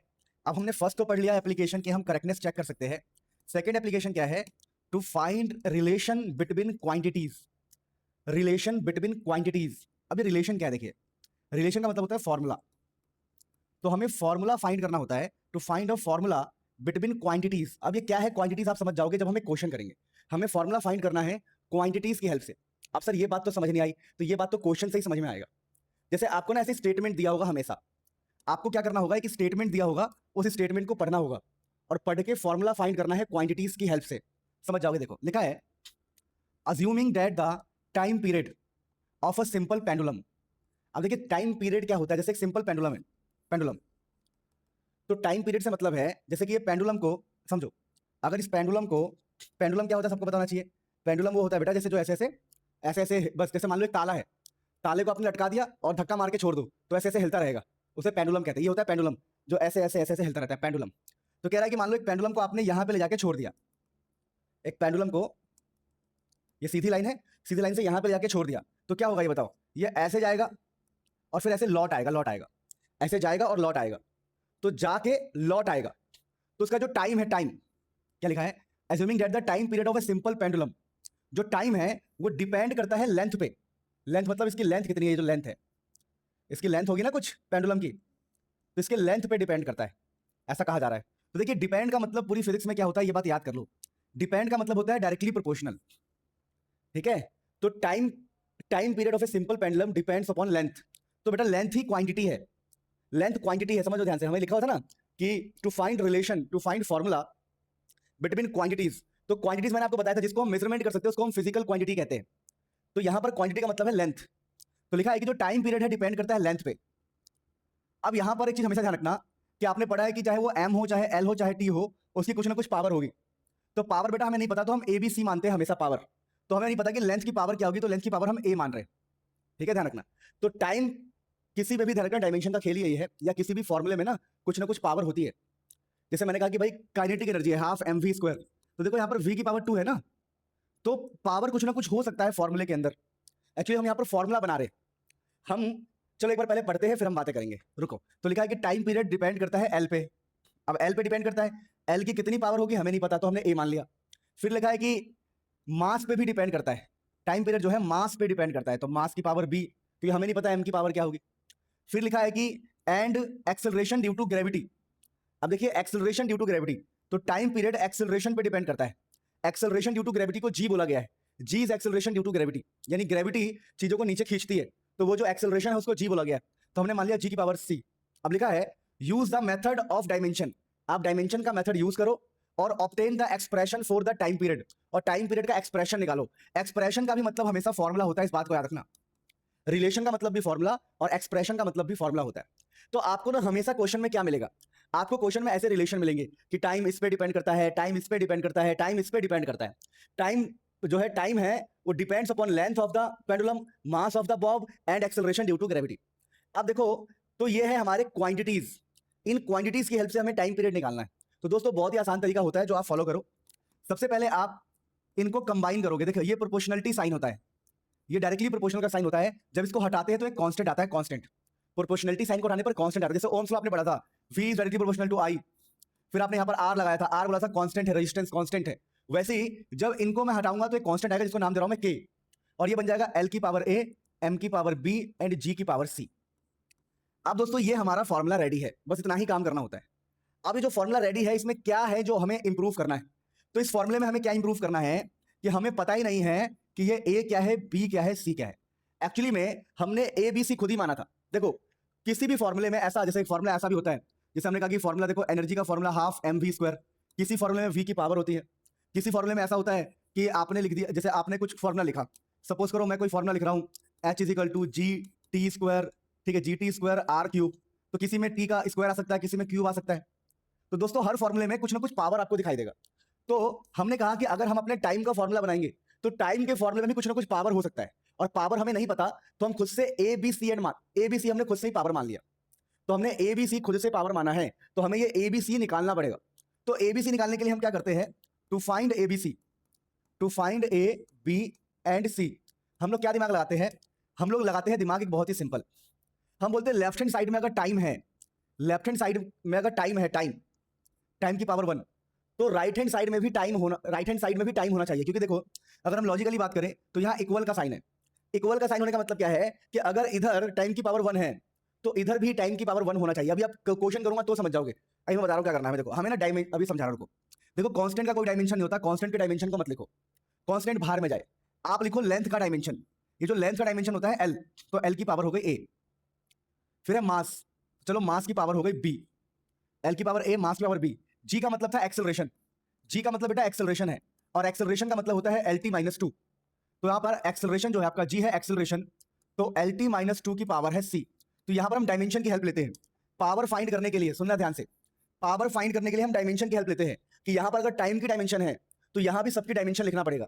अभी आपको बाद में समझ में आएगा। एक्चुअली में हम कर क्या रहे हैं, हम ये कर रहे हैं कि अगर यहाँ पर इक्वल का साइन है तो लेफ्ट हैंड साइड का जो डायमेंशन है वो इक्वल होना चाहिए राइट हैंड साइड के डायमेंशन के। हम डायमेंशन को इक्वल करेंगे। अभी वेट करो, थोड़ा सा वेट करो, अभी अपने आप समझ में आएगा, हल्का सा वेट करना पड़ेगा। तो देखो हम क्या कर रहे हैं, इधर तो लिख रहे हैं T की पावर 1 है जी, ठीक है, और इधर हम क्या लिख रहे हैं L, थोड़ा सॉल्व कर लेते हैं, L की पावर A, M की पावर B, यहाँ पर हो जाएगा L की पावर C और T की पावर -2C। C जो है मल्टीप्लाई होगा L से भी और 2 से भी मल्टीप्लाई होगा। अब दोस्तों यहाँ पर असली खेल खेला जाएगा। इधर तो है T की पावर 1, बस वेट करो। अब मैं इक्वल का साइन लगा रहा हूँ कि देखो इधर जो T है इधर के बराबर है, तो इक्वल का साइन लगा रहा हूँ। कैसे? देखो ये L की पावर A है और ये L की पावर हो जाएगा A प्लस C। यहाँ बेस सेम पावर ऐड का कॉन्सेप्ट लगेगा। यहाँ पर है M की पावर B और T की पावर -2C। अब हम क्या बोलेंगे, हम बोलेंगे देखो जी लेफ्ट हैंड साइड और राइट हैंड साइड बराबर होना चाहिए। तो यहाँ पर तो सिर्फ T की पावर 1 है, तो हम मान लेंगे कि M हमारा 0 है और L हमारा 0 है। हम ऐसा बोलेंगे देखो जी बात ऐसा है, लेफ्ट हैंड साइड और राइट हैंड साइड बराबर है। तो बराबर होने का मतलब क्या है कि जो भी डायमेंशन, समझो यहां पर ध्यान से देखो, यहां पर है L, M और G, तो हमने L लिखा, M लिखा और G मतलब एक्सेलरेशन लिखा। हम इन सबके डायमेंशन को खोलते गए और खोलने के बाद हमने क्या किया, बेस सेम पावर ऐड लगा दिया। बेस सेम पावर ऐड लगा के इसको सिंप्लीफाई किया, और सिंप्लीफाई करने के बाद हम बोलेंगे देखो जी जो हमारे राइट हैंड साइड में है वो इक्वल है, ये रहा इक्वल है लेफ्ट हैंड साइड के। तो लेफ्ट हैंड साइड में सिर्फ T की पावर 1 है, तो हम मानेंगे हमारा M 0 है और L 0 है। हम मानेंगे हमारा M 0 है, L 0 है, T की पावर 1। और यहां पर हम बोलेंगे अगर ये इक्वल है, समझ पा रहे हो, अगर T की पावर 1 है तो बाकी को आप 0 मान सकते हो, M 0 L 0। अब यहां पर क्या देखना है कि हमारा ये जो है राइट हैंड साइड और लेफ्ट हैंड साइड इक्वल है, तो हम यहां से हम कंपैरिजन कर सकते हैं। देखो कि जो A प्लस C है वो 0 के बराबर होगा, A plus C equal to 0, पहला कंपैरिजन। फिर B की वैल्यू भी 0 के बराबर होगा, B भी हमारा 0 के बराबर होगा, समझ पा रहे हो। और फिर 1 इजिकल टू क्या होगा बताओ, -2C के बराबर। 1 -2C जो है वो 1 के बराबर होगा, क्योंकि T की पावर -2C, T की पावर 1। तो यहां से देखो C आ गया आपका -1/2, और आपका C आ गया, तो यहां से आप लिख सकते हो A और C की वैल्यू -1/2 इक्वल टू 0। ये जो C है आप यहां पुट करोगे तो यहां से आपका A निकल जाएगा 1/2। तो आपका A है 1/2, B है 0, C है -1/2। अब आप बोलोगे देख बड़ा आसान था, सर ने कहा कि लेफ्ट हैंड साइड के डायमेंशन को लिखो, राइट हैंड साइड के डायमेंशन को लिखो और पावर को कंपैरिजन कर लो क्योंकि इक्वल है। जो पावर एल की यहाँ होगी वही पावर एल की यहाँ होगी, जो पावर एम की यहाँ होगी वही पावर एम यहाँ होगी, जो पावर टी की यहाँ होगी वही पावर टी की यहाँ होगी। और कंपैरिजन करने के बाद एबीसी निकल जाएगा सिंपल इक्वेशंस लगा के। और एबीसी निकलने के बाद तुम खुलेआम दुनिया को कहोगे देखो जी हमारा जो टाइम पीरियड है वो है के एल की पावर जीरो, सॉरी जीरो नहीं, एल की पावर ए कितना आया था, ए 1/2 था। ए देखो ना, एल की पावर ए, आप बोलोगे एल की पावर है भैया ए, एम की पावर क्या था जीरो, बी हमारा जीरो आया था और सी कितना आया था -1/2। तो बेटा यही टाइम पीरियड का फॉर्मूला है बस, ठीक है। इस के की वैल्यू आपको बाद में पता लगेगा, कांस्टेंट की वैल्यू होती है 6 पाई। चलो फिलहाल ये हमारा फॉर्मूला खत्म हो गया। कई लोग इसको ऐसे भी लिखते हैं, देखो कई लोग कहते हैं देखो जी ये जो m0 है गायब कर दो, m0 बाहर में जाए, m0 कोई मतलब ही नहीं है। तो कहते हैं के root of L root of G. बोलो क्यों? क्योंकि देखो माइनस आपको लिख सकते हैं नीचे जाके रूट, और प्लस आपको लिख सकते हैं ऊपर रूट। तो कई लोग ऐसे भी लिखते हैं, वो छोड़ो। कहानी क्या सीखा हमने? कहानी ये सीखा कि भाई कुछ नहीं करना, डिपेंड ए पे, डिपेंड एम पे, डिपेंड जी पे, फिर सबको कंबाइन करके ए बी सी। कंबाइन करने के बाद हम लिखेंगे कि भाई left hand side right hand side बराबर है, तो लेफ्ट हैंड साइड के डायमेंशन लिखो, राइट हैंड साइड के डायमेंशन लिखो, फिर पावर का कंपैरिजन करके एबीसी निकालो। दुनिया के सारे क्वेश्चन ऐसे ही होते हैं, इसे नोट कीजिए फिर आगे बढ़ते हैं। So let us practice one more question. Question लिखा है assuming that the force, assume करो जो फोर्स है acting on a body depends on मास की पावर ए मानना है, पावर हमेशा की तरह, and force depend on acceleration की पावर मान लो बी, एक्सेलरेशन की पावर मान लो बी। वैसे अगर हम एक्सेलरेशन को ए बोल रहे हैं तो हम कंफ्यूज हो सकते हैं बाद में, तो पावर को ना पी क्यू मान लो, पावर को पी एंड क्यू मान लो। क्यों? क्योंकि देखो एक तो ए फॉर एक्सेलरेशन है और पावर भी आप ए मान रहे हो, तो कंफ्यूजन हो सकता है। आप मेरी बात समझ रहे हो? जैसे उसने बोला है कि एक्सेलरेशन ए है, अब देखो मैं ऐसे लिखूं कि फोर्स डिपेंड्स अपॉन मास की पावर ए, फिर फोर्स डिपेंड्स अपॉन एक्सेलरेशन की पावर बी। तो यहाँ पर ए का मतलब पावर भी हो गया, ए का मतलब एक्सेलरेशन भी हो गया, तो कंफ्यूजन हो सकता है। तो कंफ्यूजन दूर हटाने के लिए हम काम करते हैं, चलो force is directly proportional to mass की पावर कुछ भी मान सकते, चलो एक्स मान लेते, सबसे इजी, पावर को एक्स और इसकी पावर को वाई मान लेते। आप बोला है कि डायमेंशन की हेल्प से फॉर्मूला बताना है, तो हम क्या करेंगे, दोनों को कंबाइन करेंगे, कंबाइन करेंगे एफ इज इक्वल टू के एम की पावर एक्स ए की पावर वाई। अब हम बोलेंगे देखो जी हम डायमेंशन का यूज करेंगे, तो लेफ्ट हैंड साइड का डायमेंशन लिखो, तो लेफ्ट हैंड साइड में है फोर्स, फोर्स का डायमेंशन होता है M L T minus two, M1L1T-2, और राइट हैंड साइड का डायमेंशन लिखो, तो ये तो कांस्टेंट है m की पावर x, कांस्टेंट का कुछ नहीं होता, एक्सेलरेशन की पावर y, एक्सेलरेशन है आपका LT-2 की पावर y। अब इसको सॉल्व करेंगे तो इधर क्या है, इधर है M1L1T-2 must be equal to, इसको सॉल्व करते देखो, m की पावर x, l की पावर देखो ये y हो जाएगा y पावर में मल्टीप्लाई होता है ना, -2y। तो यहां से आप देखो क्या हो गया, यहां पर है M1L1T-2 फोर्स की डायमेंशन, फोर्स की डायमेंशन यहां लिखा है हमने, और यहां लिखा है इस पूरे का डायमेंशन, और फॉर्मूले में इक्वल का साइन है, मतलब कि क्या है, अब हम पावर कंपेयर कर सकते हैं। तो पावर कंपेयर करेंगे तो x की वैल्यू कितनी आ रही है 1, x की वैल्यू 1, y की वैल्यू कितनी आ रही है, y की वैल्यू भी आ रही है 1, दिख रहा है, और -2y is equal to -2, -2y is equal to -2, तो यहां से y की वैल्यू क्या आ रही है 1, तो x की वैल्यू 1, y की वैल्यू 1, y की वैल्यू 1, तो x की वैल्यू 1 है। अब फॉर्मूला कैसे बनेगा, हम बोलेंगे देखो जी हमारा फोर्स हो गया, ये कांस्टेंट है m की पावर 1 और एक्सेलरेशन की पावर भी 1, तो ये फोर्स का फॉर्मूला है। और आप सबको पता है फोर्स का यही फॉर्मूला होता है, मास इनटू एक्सेलरेशन, और ये कांस्टेंट है, इसकी वैल्यू सरकार जाने, गवर्नमेंट के हाथ में, हमारे हाथ में नहीं है, मजाक कर रहा हूँ, कांस्टेंट की वैल्यू हमारे हाथ में नहीं होती, ठीक है। तो ऐसे आप किसी का भी फॉर्मूला बना सकते हो, बस ए एक्स वाई मान लो या ए बी मान लो, पावर कंपेरिजन करके निकालना है यार, कोई भी क्वेश्चन कर सकते हो। अब दोस्तों हम पढ़ेंगे थर्ड एप्लीकेशन। अब तक हमने 2 एप्लीकेशन पढ़ा, एक था कि भाई ये रहा टू फाइंड रिलेशन फॉर्मूला, अब लास्ट एप्लीकेशन है ये तो आपको आता ही, बताऊंगा कैसे, टू कन्वर्ट यूनिट्स।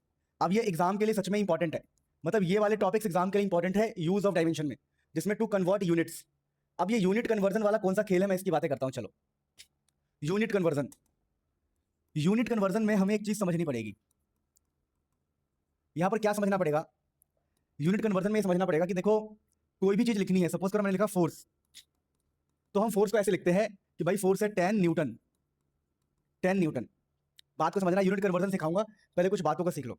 जब हम फोर्स को 10 न्यूटन लिखते हैं ना, तो यहां पर 2 चीजें होती है, एक तो ये है आपका न्यूमेरिकल वैल्यू, इसको बोलते हैं न्यूमेरिकल वैल्यू, और दूसरा है न्यूटन, क्या है इसकी यूनिट है, यूनिट है ना। तो किसी भी क्वांटिटी को आप ऐसे लिख सकते हो, न्यूमेरिकल वैल्यू इनटू में यूनिट।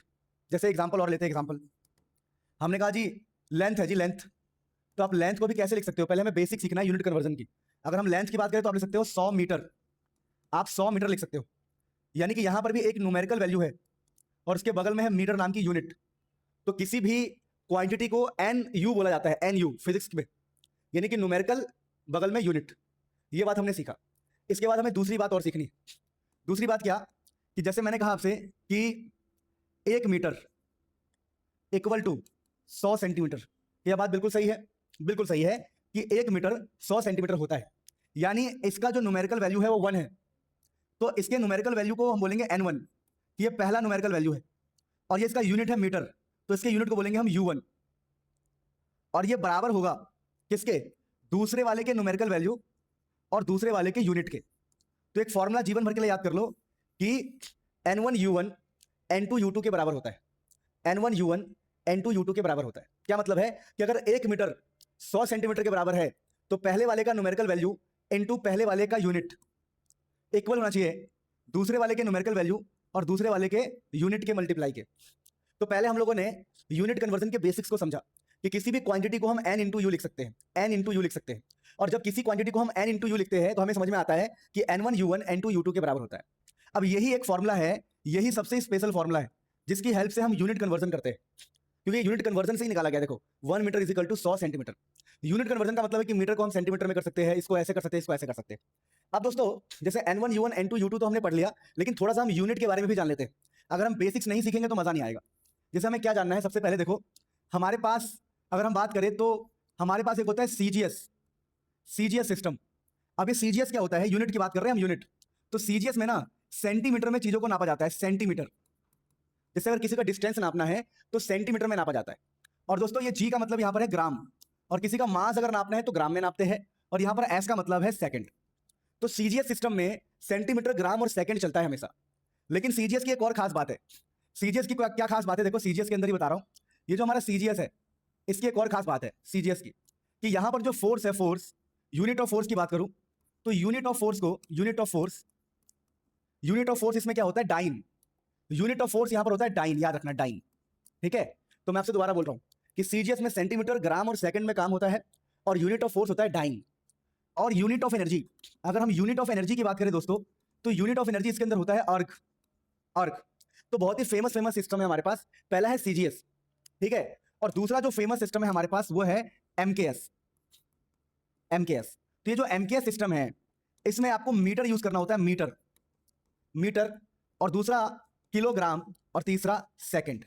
और इसके अंदर हम यूनिट ऑफ फोर्स की बात करें, यूनिट ऑफ फोर्स तो वो होता है बेटा आपका न्यूटन। और अगर आप यूनिट ऑफ एनर्जी की बात करोगे, यूनिट ऑफ एनर्जी, तो एनर्जी को हम जूल में बोलते हैं, जूल। तो हमने क्या सीखा, हमने ये सीखा कि एमकेएस वाला ही हमारा ऐसा यूनिट की तरह है, ये हमारे ऐसा यूनिट की तरह होता है। ऐसा ही मतलब स्टैंडर्ड इंटरनेशनल यूनिट, पूरे इंटरनेशनल में इसको ही फॉलो किया जाता है। एक्चुअली में हमने ऐसा यूनिट बनाया है क्यों, थोड़ा समझो। अगर हमने ऐसा यूनिट बनाया है, मैं आपको बताऊं, पहले हमारा टॉपिक है unit conversion, per unit conversion से पहले हम बेसिक्स को समझ रहे हैं। तो बेसिक्स में पहले हमने ये समझा कि भाई numerical of first, unit of first equal to numerical of second, unit of second. उसके बाद बेसिक में हम ये सीख रहे हैं कि भाई यूनिट्स किस किस प्रकार के होते हैं। तो पहला होता है सीजीएस सिस्टम, जिसमें सेंटीमीटर, ग्राम, सेकंड में काम होता है, फोर्स को डाइन बोलते हैं, एनर्जी को अर्ग बोलते हैं। दूसरा एमकेएस सिस्टम, जो ऐसा यूनिट से मिलता जुलता है। अब हमें यह सोचना है कि पूरी दुनिया में बहुत तरह के यूनिट्स बने हुए हैं।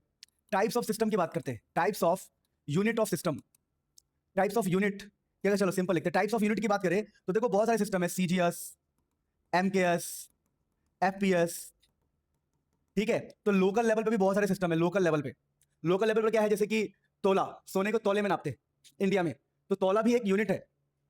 एक तोला होता है ऑलमोस्ट 12 ग्राम के आसपास, तो तोला भी यूनिट है। देखो लोगों ने तोला बना दिया, लोगों ने मिलीमीटर बना दिया, लोगों ने इंच बना दिया। तो बहुत तरह टाइप के यूनिट है, हजारों लाखों टाइप के यूनिट है।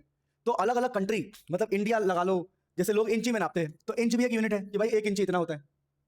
लोगों ने ना हजारों यूनिट बना दिया। पहले लोग एक हाथ की बात करते थे कि वो आदमी 6 हाथ का है, वो आदमी 5 हाथ का है। भाई मैंने 10 हाथ का आदमी देखा।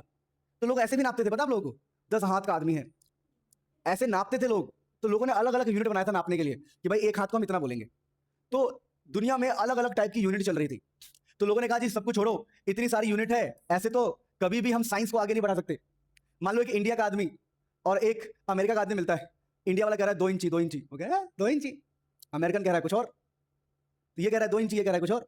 तो ऐसे कंफ्यूजन क्रिएट होगा। तो लोगों ने मिलकर बनाया स्टैंडर्ड यूनिट, ऐसा यूनिट कि भैया आप कहीं भी रहो आपको इसी को फॉलो करना है। तो ऐसा यूनिट में हमारा एमकेएस वाला आ जाता है कि metre kilogram second, metre kilogram second, समझ गए। अगर हम ऐसा यूनिट नहीं बनाते तो बड़ी दिक्कत होती। जैसे मान लो कोई पायलट आया, रशियन पायलट है, रशियन, कोई रशियन पायलट है, अब वो इंडिया की जहाज को उड़ा रहा है। इंडिया में चलता है kilometre per hour, kilometre per hour चलता है इंडिया में, रशिया में माइल्स पर आवर चलता है, माइल्स पर आवर। बात समझ पा रहे हो? इंडिया में किलोमीटर पर आवर है, रशिया में माइल्स पर आवर है। तो इस रशियन ने अगर माइल्स पर आवर की पढ़ाई की है तो इस जहाज को चलाने में अगर उसको कंफ्यूजन हुई तो लोग मर जाएंगे। समझो, रशियन इंसान ने माइल्स पर आवर पढ़ाई करी, रशियन आदमी ने माइल्स पर आवर पढ़ाई करी, और ये इंडिया में आके फ्लाइट उड़ा रहा है, इंडिया में इस फ्लाइट को उड़ा रहा है, और इस फ्लाइट को जब उड़ा रहा है तो वो किलोमीटर पर आवर में चला रहा है।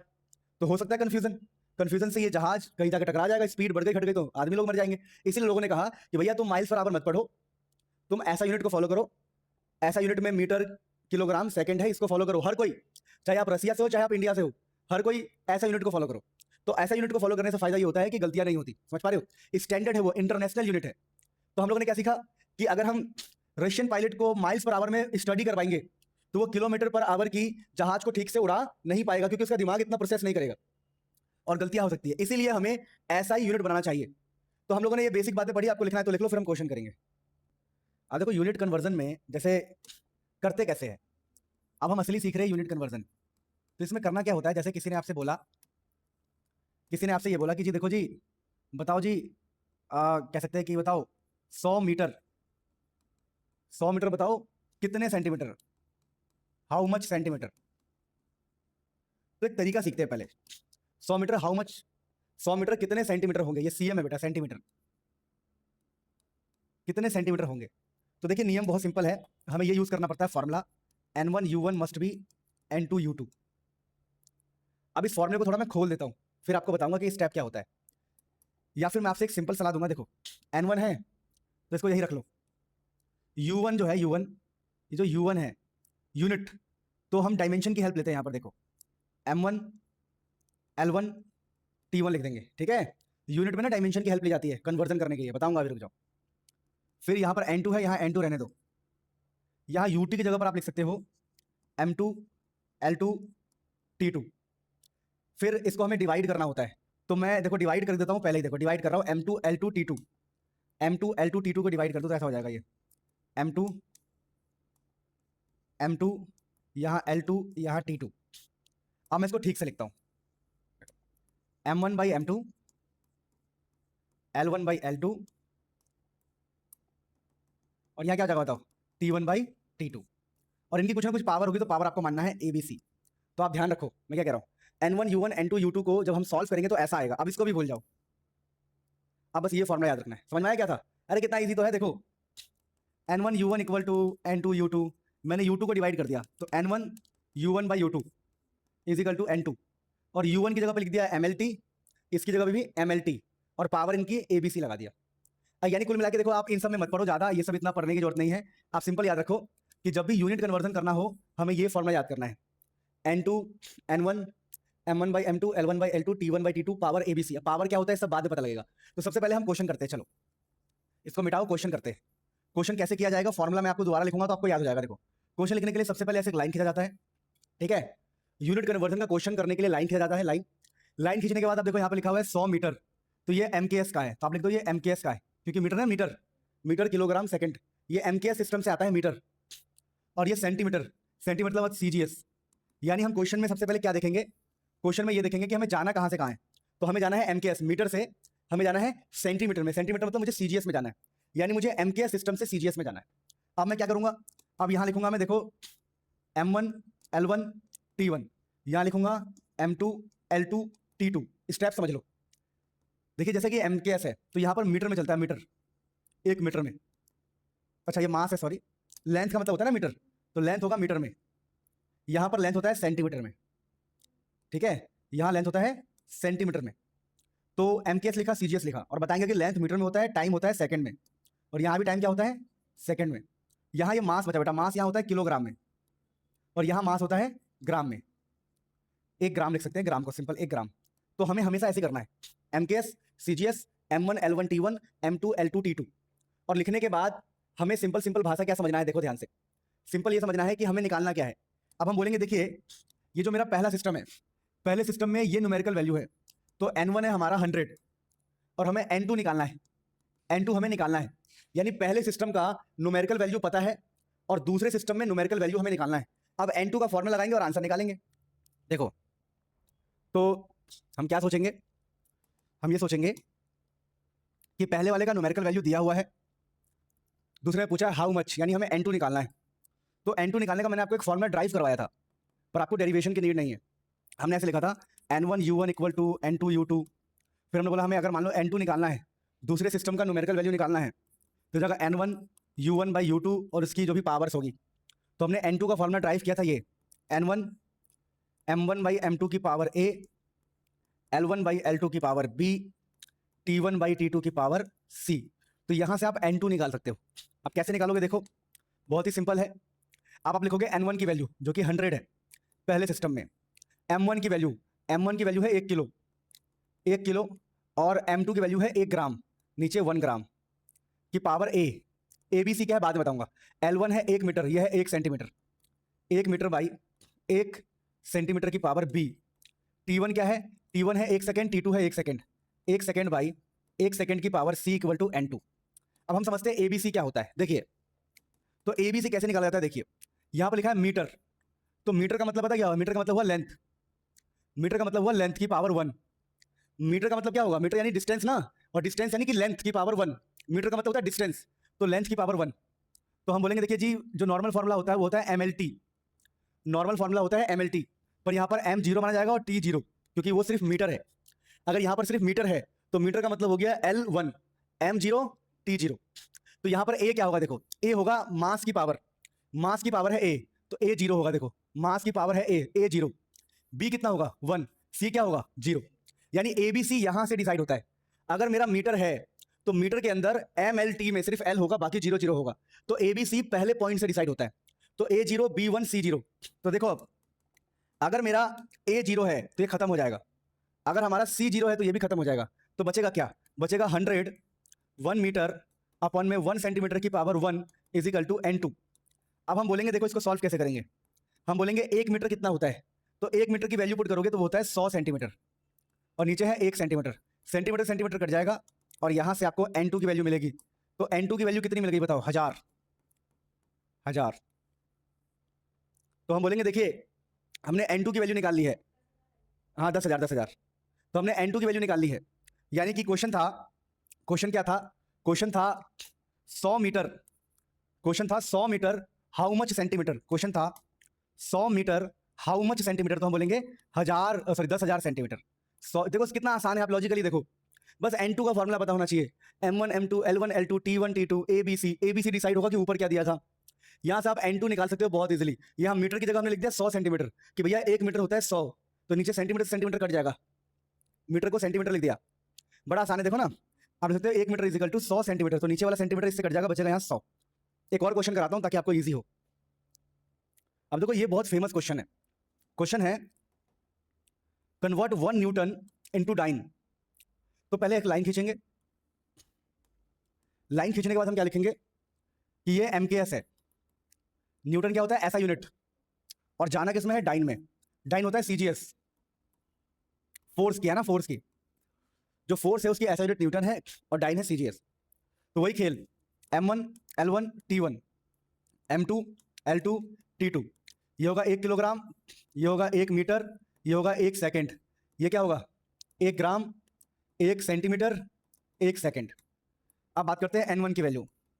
पहले वाले सिस्टम का न्यूमेरिकल वैल्यू कितना है, तो यहाँ पर है 1, पहले वाले सिस्टम का न्यूमेरिकल वैल्यू है 1, और दूसरे वाले सिस्टम में न्यूमेरिकल वैल्यू क्या होगा, तो दूसरे वाले सिस्टम में न्यूमेरिकल वैल्यू क्या होगा, यही तो निकालना है कि कन्वर्ट 1 न्यूटन इनटू डाइन, कि डाइन में वैल्यू क्या होगी, हमें N2 निकालना है।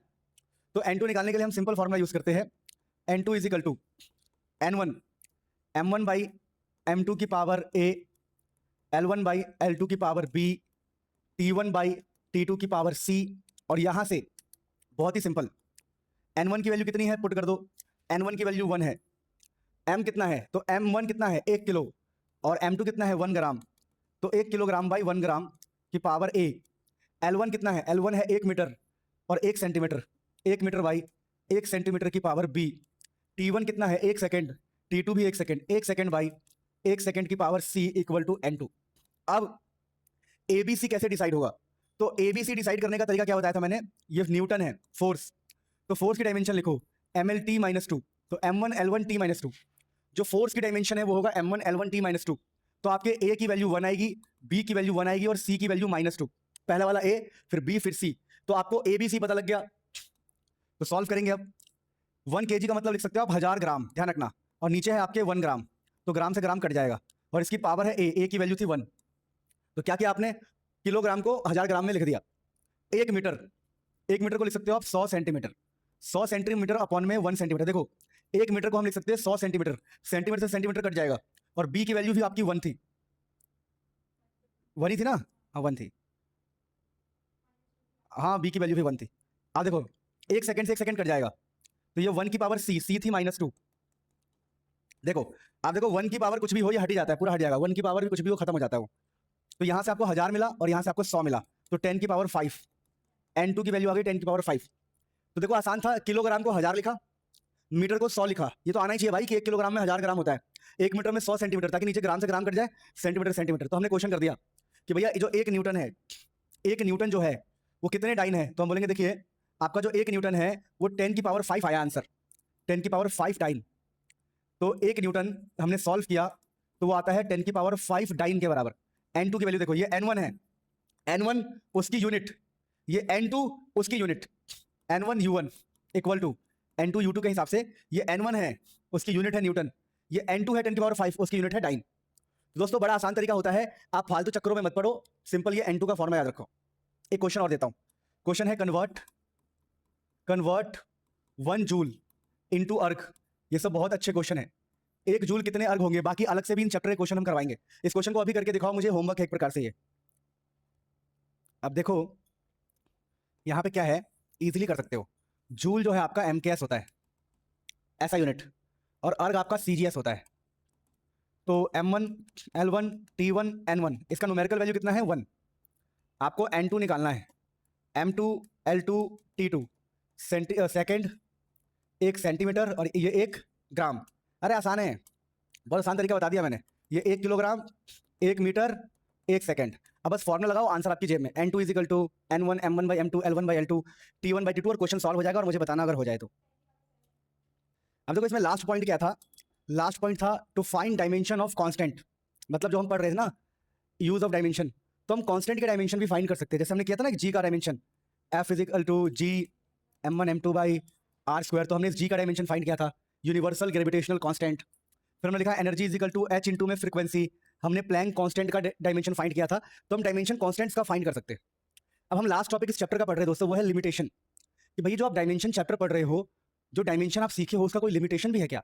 तो देखिए लिमिटेशन है, can not find numbers, like हम नंबर्स का फाइंड नहीं कर सकते, लाइक 2 पाई और 1/2, ठीक है। तो can not find numbers like 2 पाई और 1/2, इनको हम फाइंड नहीं कर सकते डायमेंशन की हेल्प से। दूसरा, can not derived formula with sine cos log etcetera, यानी कई सारे फॉर्मूले ऐसे होते हैं, y is equal to a sine theta, तो आप ऐसे फॉर्मूले को डायमेंशन की हेल्प से फाइंड नहीं कर सकते। आप सिंपल फॉर्मूला फाइंड कर सकते हैं, जैसे कि force is equal to mass into acceleration, time is equal to 2 pi under root l/g, तो आप ऐसे फॉर्मूले फाइंड कर सकते हैं। बेटा ये पाई हम बाद में डिसाइड करते हैं, यहाँ पर के लगा होता है, ठीक है, यहाँ भी एक के लगा होता है। चलो मैं तुम्हें बताता हूँ एक्चुअली में हम कैसे फाइंड करते हैं, हम ऐसे फाइंड करते हैं, f इज इक्वल टू के एम ए, या टाइम इज इक्वल टू के एल की पावर हाफ जी की पावर भी, मतलब ऐसा वाला जो मैंने आपको बताया था ना कि जी ऐसे एल की पावर ऐसे बताया था मैंने कि एल की पावर हाफ और जी की पावर -हाफ, है ना। तो आप ऐसे फॉर्मूले ड्राइव कर सकते हो, ऐसे फॉर्मूले ड्राइव कर सकते हो सिंपल वाले, पर साइन कॉस टेन लॉग ये सब फॉर्मूला ड्राइव नहीं कर सकते, ठीक है। तो एक तो है can not find numbers like 2 पाई और 1/2, ऐसे नंबर्स को हम फाइंड नहीं कर सकते, नंबर्स के बारे में पता ही नहीं लगा सकते हम डायमेंशन की हेल्प से। दूसरा, can not drive formula with sine cos, ऐसे फॉर्मूले को हम ड्राइव नहीं कर सकते, ऐसे फॉर्मूले को हम बना नहीं सकते। तीसरा, can not tell the difference between quantities with the same dimension, क्या मतलब है, जैसे मैंने बोला कि LT-1, तो एल टी माइनस वन क्या है? तो आप बोलोगे यार ये तो डिस्टेंस अपॉन में टाइम है, तो कई लोग इसको बोलेंगे स्पीड, कई लोग बोलेंगे अरे नहीं, एल टी माइनस वन तो वेलोसिटी होता है। बात समझ पा रहे हो? तो अगर किसी का डायमेंशन सेम है, एक्चुअली में स्पीड एंड वेलोसिटी का डायमेंशन सेम है, तो आप डायमेंशन देख के बता नहीं सकते कि स्पीड है कि वेलोसिटी। अभी समझा रहा हूं, देखो मान लो मैंने लिखा M L square T minus two, किसका डायमेंशन है? तो आप पढ़ना can not tell the difference between quantity. हम क्वांटिटी में डिफरेंस नहीं बता सकते अगर डायमेंशन सेम है तो। जैसे ये जो डायमेंशन है, ये कोई बच्चा बोलेगा एनर्जी का है, कोई बच्चा बोलेगा सर ये तो एनर्जी का डायमेंशन है, सही है, कोई बच्चा बोलेगा वर्क का है। तो आप एग्जैक्टली बता नहीं सकते कि एनर्जी है कि वर्क, आप सेम एग्जैक्टली बता नहीं पाओगे, आप डिफरेंस बता नहीं पाओगे। अगर किसी की सेम डायमेंशन है तो can not tell the difference between quantity, आप डिफरेंस नहीं बता पाओगे। जैसे कि मैंने कहा ये क्या है, तो कोई बोलेगा एनर्जी, कोई बोलेगा वर्क, किसी को नहीं पता कि भाई एक्चुअली में क्या है, ये एनर्जी है कि वर्क है, आप कोई डिफरेंस बता ही नहीं पाओगे। Can not tell the difference between quantities with the same dimension, same dimension से आप पहचान नहीं सकते कि वो क्वांटिटी क्या है, आप डिफरेंस कर ही नहीं पाओगे। जैसे ये एनर्जी का भी है, वर्क का भी, हम डिफरेंस ही नहीं कर पा रहे, हमें पता ही नहीं है कि ये किसका है, ये एनर्जी का भी हो सकता है, वर्क का भी हो सकता है, हम डिफरेंस नहीं कर पा रहे, यानी हम एग्जैक्टली पता नहीं लगा पा रहे। Can not tell the difference, difference का मतलब है कि एग्जैक्टली बता नहीं सकते, एग्जैक्टली पता नहीं लगा सकते, लगा सकते, इसका ये मतलब होता है इंग्लिश में, जिसकी इंग्लिश कमजोर हो। Can not tell the difference, इसका मतलब होता है एग्जैक्टली पता नहीं लगा सकते कि वो क्या है, वो एनर्जी है कि वर्क है, वो स्पीड है कि वेलोसिटी है। सेम डायमेंशन वाले में आप कभी भी एग्जैक्टली बता नहीं सकते कि वो क्या है। तो ये कुछ लिमिटेशन है जो एग्जाम में नहीं आती है। फिलहाल ये चैप्टर हमारा school exam point of view से खत्म होता है। So this is the end of the chapter. So अभी हम जानेंगे सप्लीमेंट्री यूनिट के बारे में। There were two supplementary units. अभी सप्लीमेंट्री यूनिट के पीछे कहानी क्या है पहले वो समझो।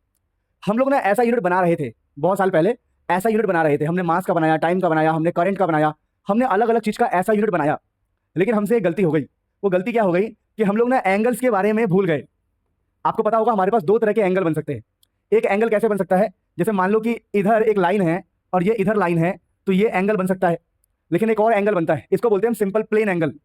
ये हमारा प्लेन एंगल है। प्लेन एंगल में क्या है कि भाई आपने दो लाइन के बीच में एंगल बना दिया तो प्लेन एंगल होता है, ऐसे याद रखो।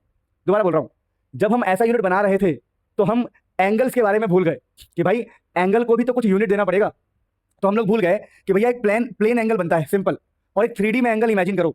जैसे मान लो आप लोगों ने कोन खाया, कोन, तो ये जो 3D में एंगल बनता है, 3D एंगल, जैसे आप लोगों ने बचपन में आइसक्रीम खाई होगी या मेरी तरह गरीब रहे होंगे तो नहीं खाई होगी, ऐसे कोन होता है, झालमुड़ी तो खाई होगी, एक कोन होता है, कोन में 3D एंगल बनता है, ये 3D एंगल, यहाँ पे 3D में एंगल बनता है। अगर आपने झालमुड़ी खाई हो तो कभी वो पेपर को ऐसे बना के देते हैं 3D ऐसे बिल्कुल शेप, तो एक 3D एंगल भी होता है।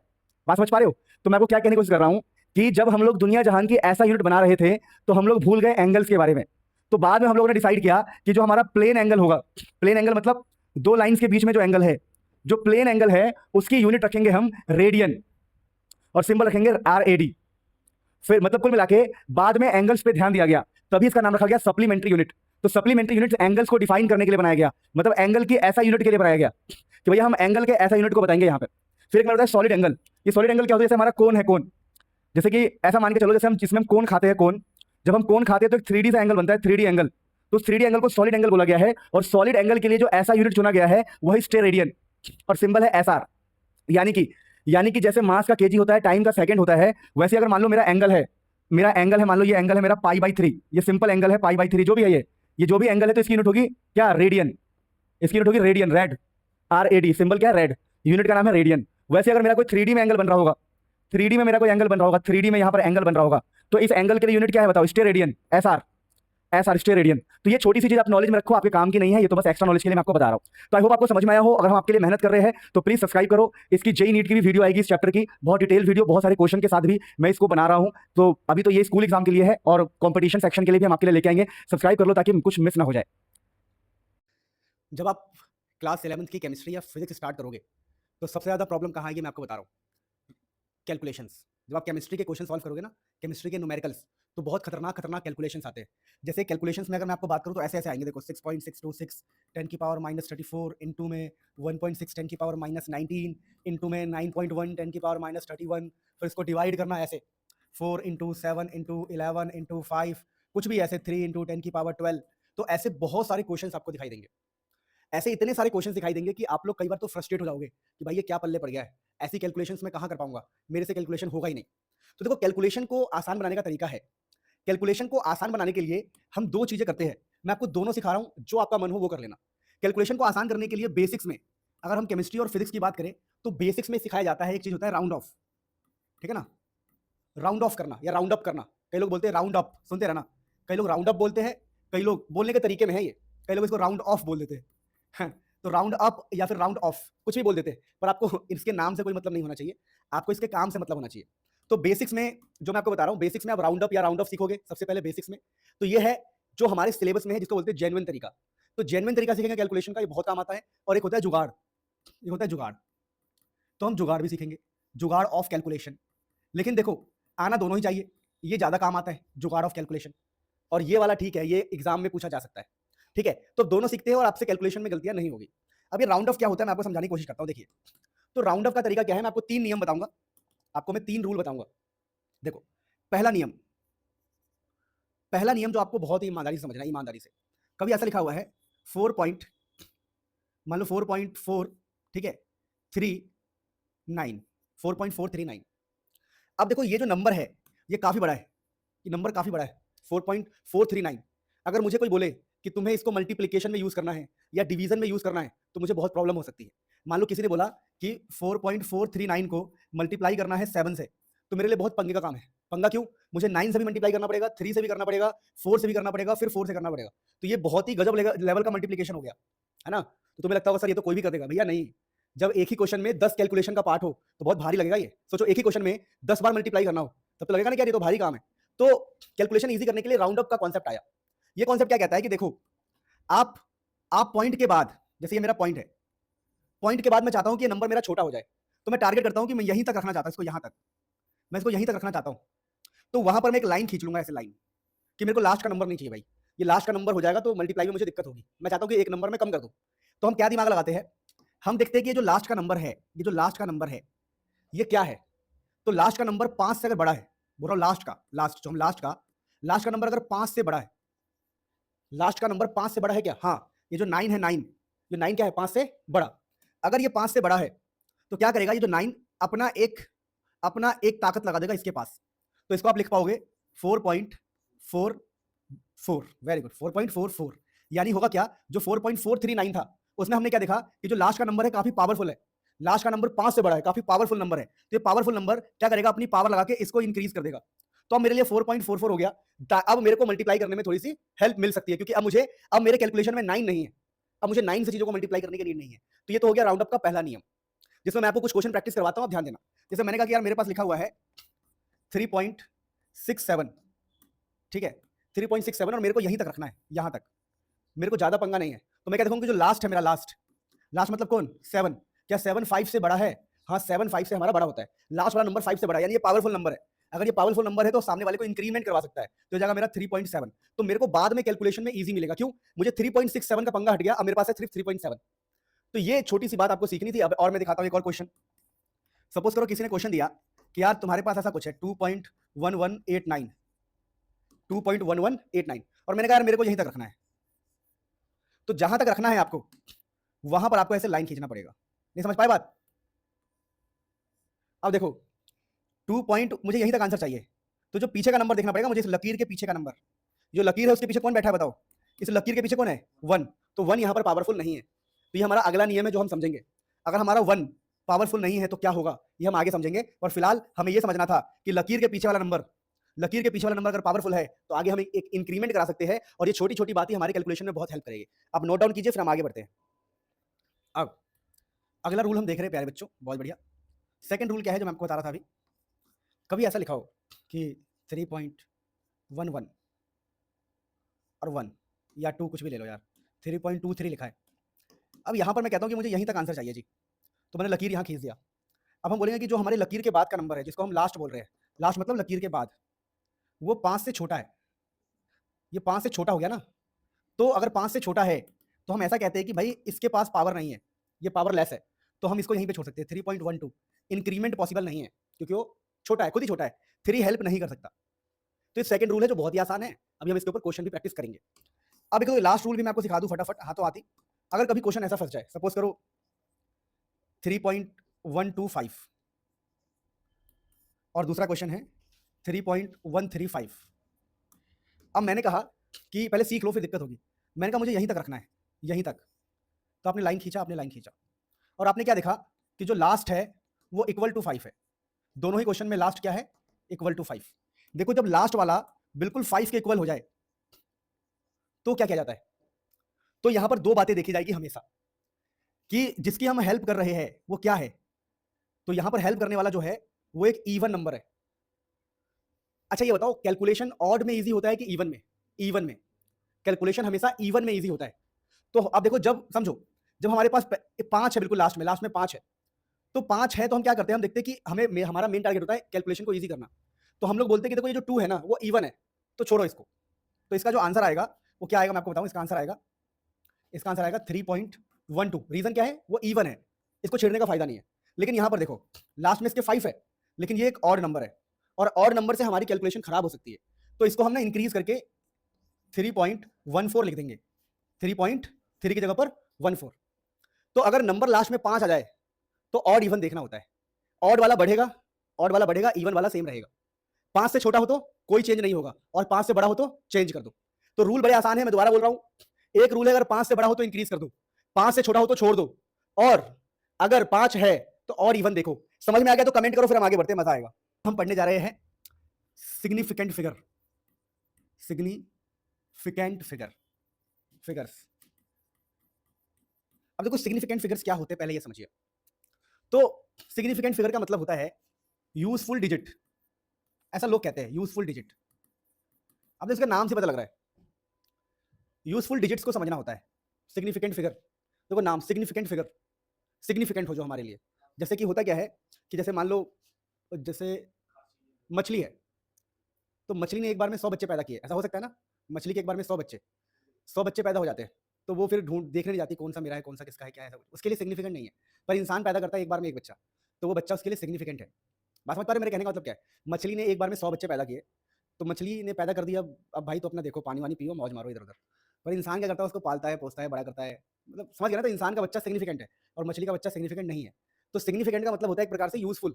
तो सिग्निफिकेंट फिगर क्या होता है मैं आपको समझाता हूँ। देखिए एक नियम बताऊंगा, उससे सारे क्वेश्चन हो जाएंगे। देखो नियम क्या है कि जैसे किसी ने बोला कि 4.2, तो बताओ इसमें सिग्निफिकेंट फिगर क्या है? SF।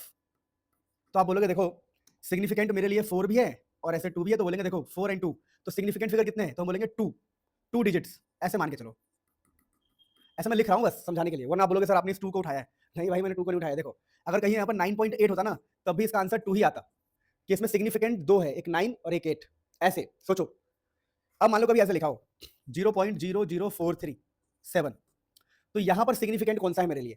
तो लोग ऐसा कहते हैं कि यहां पर सिग्निफिकेंट है ये वाला 4, 3 and 7, तो सिग्निफिकेंट फिगर 3 है। क्या है सिग्निफिकेंट फिगर? 3। समझ पा रहे हो? तो ये जो समझ पा रहे हो, तो सिग्निफिकेंट फिगर है मेरे लिए ये 4, 3 and 7, यानी ये 3 नंबर मेरे लिए सिग्निफिकेंट है। नहीं समझ रहे हो? मतलब सिग्निफिकेंट फिगर का मतलब होता है यूजफुल, मतलब कुछ भी वो भूल जाओ, सिंपल याद रखो। अब तुम बोलोगे सर इसका कोई तरीका बताओ, कोई जुगाड़ बताओ, तो मैं आपको जुगाड़ देता हूं, जुगाड़ जो हमेशा काम आएगा। देखो नेवर काउंट, नेवर काउंट, अभी सीखोगे तभी समझ में आएगा। एक्सट्रीम लेफ्ट, आपको कभी भी एक्सट्रीम लेफ्ट नहीं काउंट करना है, ठीक है? Never count extreme left and power of 10। Power of 10 मतलब पावर विथ 10 या पावर ऑफ 10। मैं समझाता हूं क्या मतलब है। Never count extreme left and power of 10, इसमें क्या है मैं आपको समझाता हूं, ध्यान से देखना। सपोज करो हमारे पास ऐसा लिखा है, ऐसा लिखा है देखो 0.00031, और हमने कहा कि इसके कितने सिग्निफिकेंट फिगर है। तो हमने एक ट्रिक बताया, never count extreme left. Extreme left मतलब नेवर काउंट एक्सट्रीम लेफ्ट क्या है? Never count zeros, I think यहाँ जीरोज होना चाहिए, जो मैं लिखा नहीं मैंने, zeros. Never count zeros, zeros, never count zeros of extreme left. तो हमारे एक्सट्रीम लेफ्ट में एक ये जीरो है और एक ये जीरो है, तो इन दोनों जीरो को आपको काउंट ही नहीं करना है, क्योंकि ये बिल्कुल एक्सट्रीमली लेफ्ट में है, बिल्कुल एक्सट्रीम लेफ्ट में, देखो ना बिल्कुल लेफ्ट में है, तो आप इन जीरोज को काउंट नहीं करोगे। तो never count zeros of extreme left. तो यहां पर हम बोलेंगे ठीक है, तो हमें इन्हीं दो को काउंट करना है, यस, तो सिग्निफिकेंट फिगर 2 आ गई।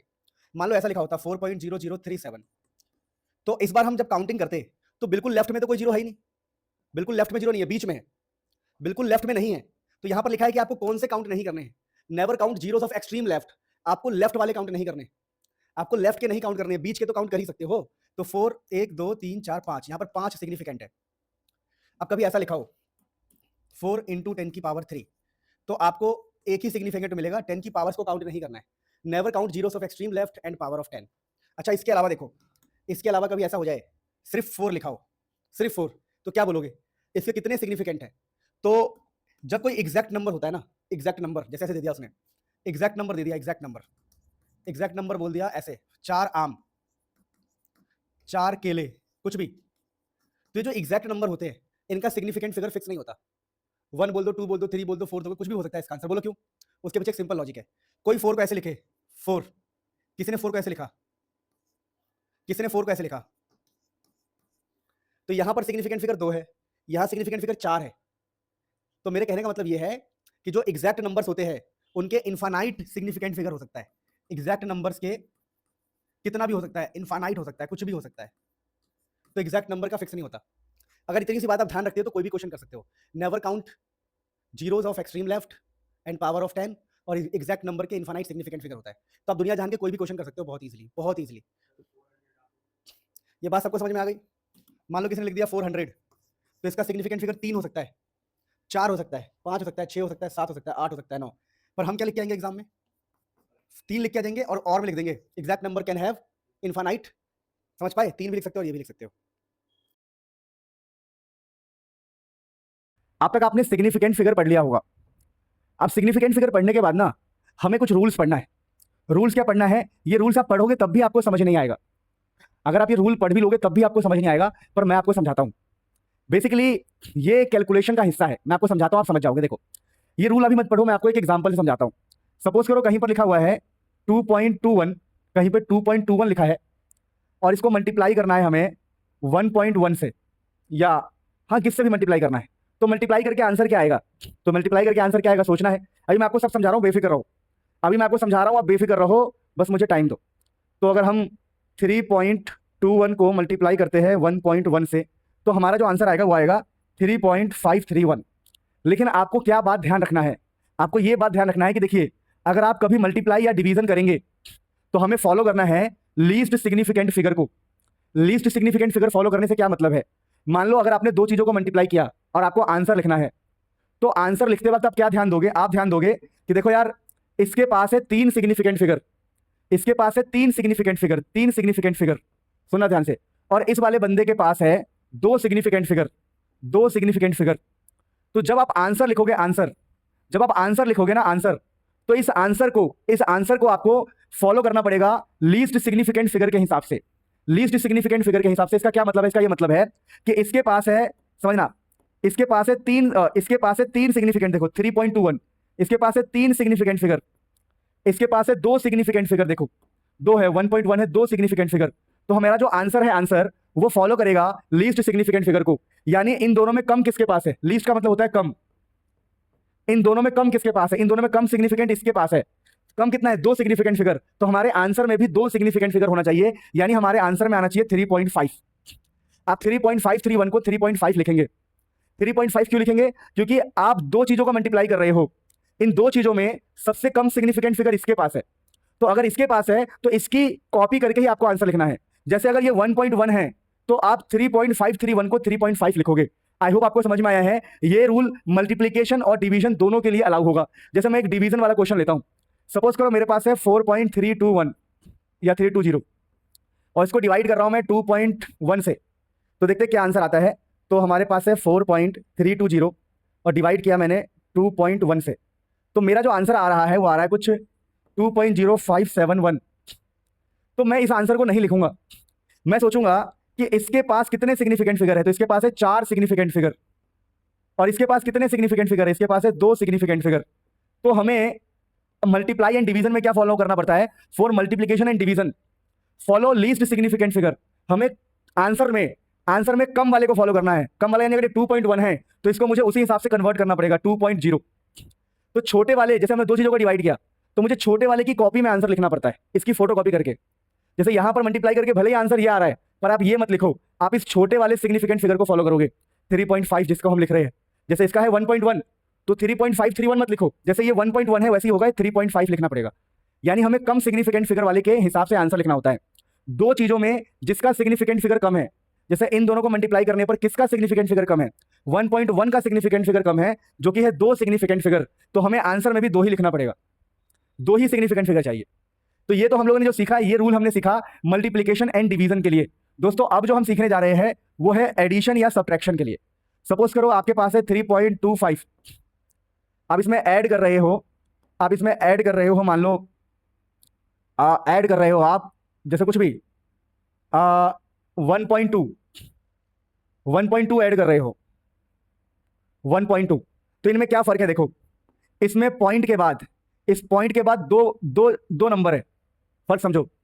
इसमें पॉइंट के बाद 2 नंबर है, इसमें पॉइंट के बाद है 1 नंबर, इसमें पॉइंट के बाद है 1 नंबर। हमें पॉइंट के बाद देखना होता है। पहले मैं ऐड कर दूं इसको, 3.25 प्लस 1.2, आंसर आ रहा है 4.45। ठीक है, सुनो ध्यान से, तो मैं क्या समझा रहा हूं, देखो ध्यान से, बहुत ध्यान से देखना। इसमें जो पॉइंट के बाद है 2 नंबर, एक्चुअली में एडिशन और सब्ट्रैक्शन में हमें फॉलो करना होता है लीस्ट डेसिमल प्लेसेस, कम से कम डेसिमल प्लेसेस। कम से कम मतलब क्या है, देखो यहां पर है 2 एंड 5 है पॉइंट के बाद, है 2 एंड 5, यहां पर 1.2 है, तो पॉइंट के बाद यहां पर 1 है सिर्फ। तो हमारे आंसर में ना पॉइंट के बाद हमें सिर्फ 1 ही चाहिए, पॉइंट के बाद हमें सिर्फ 1 ही चाहिए। बात समझ पा रहे हो? जैसे कि क्या लिखा है, फॉर एडिशन और subtraction follow least decimal places, यहां पर डेसिमल देखना होता है। जैसे कि यहां पर पॉइंट के बाद है 2 बंदे और यहां पर पॉइंट के बाद है सिर्फ 1 बंदा, तो हमारे आंसर में ना लीस्ट वाले को फॉलो करेंगे हम, कि यहां पर पॉइंट के बाद सिर्फ 1 है, हमें लीस्ट वाले को फॉलो करना है। तो भले ही हमारा आंसर 4.45 आ रहा है, पर इसको ना लिख के आप अगर 1.2 है, यहां पर पॉइंट के बाद 1 है, तो आप भी पॉइंट के बाद सिर्फ 1 लो, 4.4 लो। यहां पर पॉइंट के बाद 1 है, एक डेसिमल पॉइंट है, मतलब समझो पॉइंट के बाद सिर्फ 1 है, तो आप भी पॉइंट के बाद 1 ही लो, 4.4 तक ही लेना है आपको। तो ये आता है एडिशन और सब्ट्रैक्शन में। वैसे तो इस चैप्टर में पढ़ाने की नीड नहीं है, पर हमारे लेटेस्ट एनसीईआरटी में दिया हुआ है कि कैसे हम कैलकुलेशन करेंगे मल्टीप्लीकेशन एंड डिवीजन। तो मल्टीप्लीकेशन और डिवीजन में हमें देखना होता है लीस्ट सिग्निफिकेंट फिगर। देखो ना, डिवीजन में जैसे हमने सिग्निफिकेंट फिगर को देखा, और यहां पर हमें क्या देखना होता है, सब्ट्रैक्शन या एडिशन में हमें देखना होता है डेसिमल प्लेस, कि सबसे कम डेसिमल प्लेस कितना आ सकता है। तो यहां पर सबसे कम कितना है, पॉइंट के बाद 1 है, तो आप भी पॉइंट के बाद 1 ही लो, आप भी पॉइंट के बाद 1 ही लो, कोई टेंशन वाली बात नहीं। आई होप आपको समझ में आया हो। फिर फटाफट हम आगे बढ़ते हैं। देखिए अभी हम पढ़ने जा रहे हैं अनसर्टेनिटी। अब ये अनसर्टेनिटी के कुछ रूल है जो मैं समझाऊंगा, तभी आपको समझ में आएगा। देखिए अनसर्टेनिटी, अब ये अनसर्टेनिटी क्या होता है समझिएगा ध्यान से। जब भी हम कोई कैलकुलेशन करते हैं तो कुछ गलतियां हो सकती है, कोई भी गलतियां हो सकती है, तो उसको बोलते हैं अनसर्टेन। बेसिकली मेरे कहने का मतलब क्या है, जैसे मान लो, समझाता हूं मैं, अनसर्टेनिटी का मतलब क्या होता है। इसका ऐसा मान लो कि भाई जो गलतियां हमसे हो सकती है कैलकुलेशन में, कुछ गलतियां हो सकती है, मिस्टेक हो सकती है, कुछ भी परफेक्ट नहीं होता, मेजरमेंट करते वक्त कुछ भी परफेक्ट नहीं होता। मैं आपको समझाता हूं। सपोज करो, जैसे मान लो ये एक कोई चीज है और मैंने उसका मेजरमेंट किया स्केल से। जब मैंने इसका मेजरमेंट किया स्केल से, ये स्केल है, तो मैंने बोल दिया जी ये है 4.2 है, 4.2, मैंने बोला जी ये 4.2 है, ये 4.2 है। और कोई दूसरा बंदा मेजरमेंट करने गया, कोई दूसरा बंदा स्केल से मेजरमेंट करता है, स्केल से वो कहता है सर जी ये तो 4.1 है, 4.1 है। तो हम ना क्या करते हैं, हम लोग दिमाग लगाते हैं कि देखो जी इसमें 0.1 का ऊपर नीचे हो सकता है। यह है अनसर्टेनिटी। मतलब अगर कोई भी चीज आप मेजरमेंट करोगे तो पॉइंट ऊपर नीचे हो सकता है थोड़ा बहुत।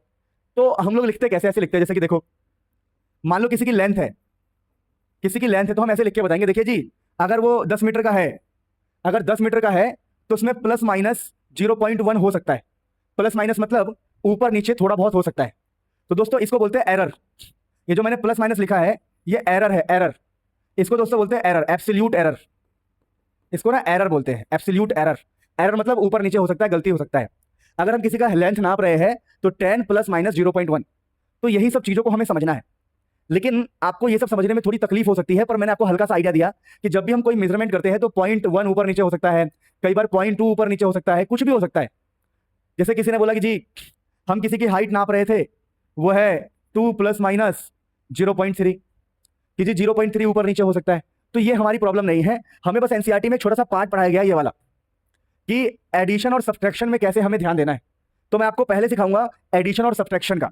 सपोज करो किसी ने बोला जी हमारे पास x जो है, x वो है 10 प्लस माइनस 0.2, और हमारे पास y है 10 या 12 ले लो, जो मर्जी ले लो, चलो 20 प्लस माइनस 0.3।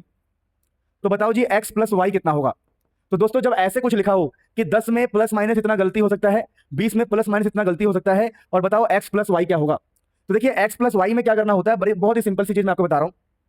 सबसे पहले आप क्या करोगे, ये जो नॉर्मल चीज है इसको ऐड करोगे। 20 प्लस 10 ये हो जाएगा 30, 20 प्लस 10 हो जाएगा 30। फिर आप प्लस माइनस का साइन लगाओगे, अब इनको भी ऐड कर दोगे। इनको ऐड करने का मतलब क्या है, 0.2 प्लस 0.3 तो ये हो जाएगा 0.5। यानी अगर हम x प्लस वाई करते हैं तो ये सिंपली ऐड हो जाता है। तो हमारी एनसीईआरटी में क्या बताया हुआ है कि जब आप एडिशन या सब्ट्रैक्शन करेंगे गलतियों के साथ एडिशन या सब्ट्रैक्शन करेंगे तो आपको ऐड करना है एब्सोल्यूट एरर को। आपको हमेशा ये जो एब्सोल्यूट एरर है 0.2 0.3 उसको ऐड करना है। अगर मैं यहां पर मान लो बाई चांस अगर मैं यहां पर x माइनस वाई निकालूं तो क्या होगा, या y माइनस एक्स निकालूं, y माइनस एक्स। अगर मैं y माइनस एक्स निकालूंगा तो क्या होगा, देखो अगर मुझे y में से x माइनस करना है तो 20 में से 10 माइनस होगा तो बचेगा 10। ये 20 में से 10 माइनस होगा, 10 बचेगा। लेकिन ये जो चीज है ये हमेशा ऐड ही होगी। 0.2 और 0.3 ये हमेशा ही ऐड होगी, ये 0.5 ही होगा। यानी मेरे कहने का मतलब क्या है, मेरे कहने का मतलब क्या है, अगर आप x प्लस वाई निकालते हो तो आप इन दोनों को तो ऐड कर दोगे, या फिर आप माइनस करते हो तो इन दोनों को माइनस करोगे। लेकिन ये हमेशा ऐड होंगे, एरर हमेशा ऐड होंगे, एरर्स हमेशा ऐड ही होंगे, एरर हमेशा ऐड होंगे। यानी गलतियां हमेशा ऐड होती है, गलतियां हमेशा ऐड ही होती है। इसलिए लिखा है चाहे आप एडिशन करो चाहे आप सब्ट्रैक्शन करो, ऐड करो एरर्स को। जो आपके एब्सोल्यूट एरर है उसको ऐड ही करना है।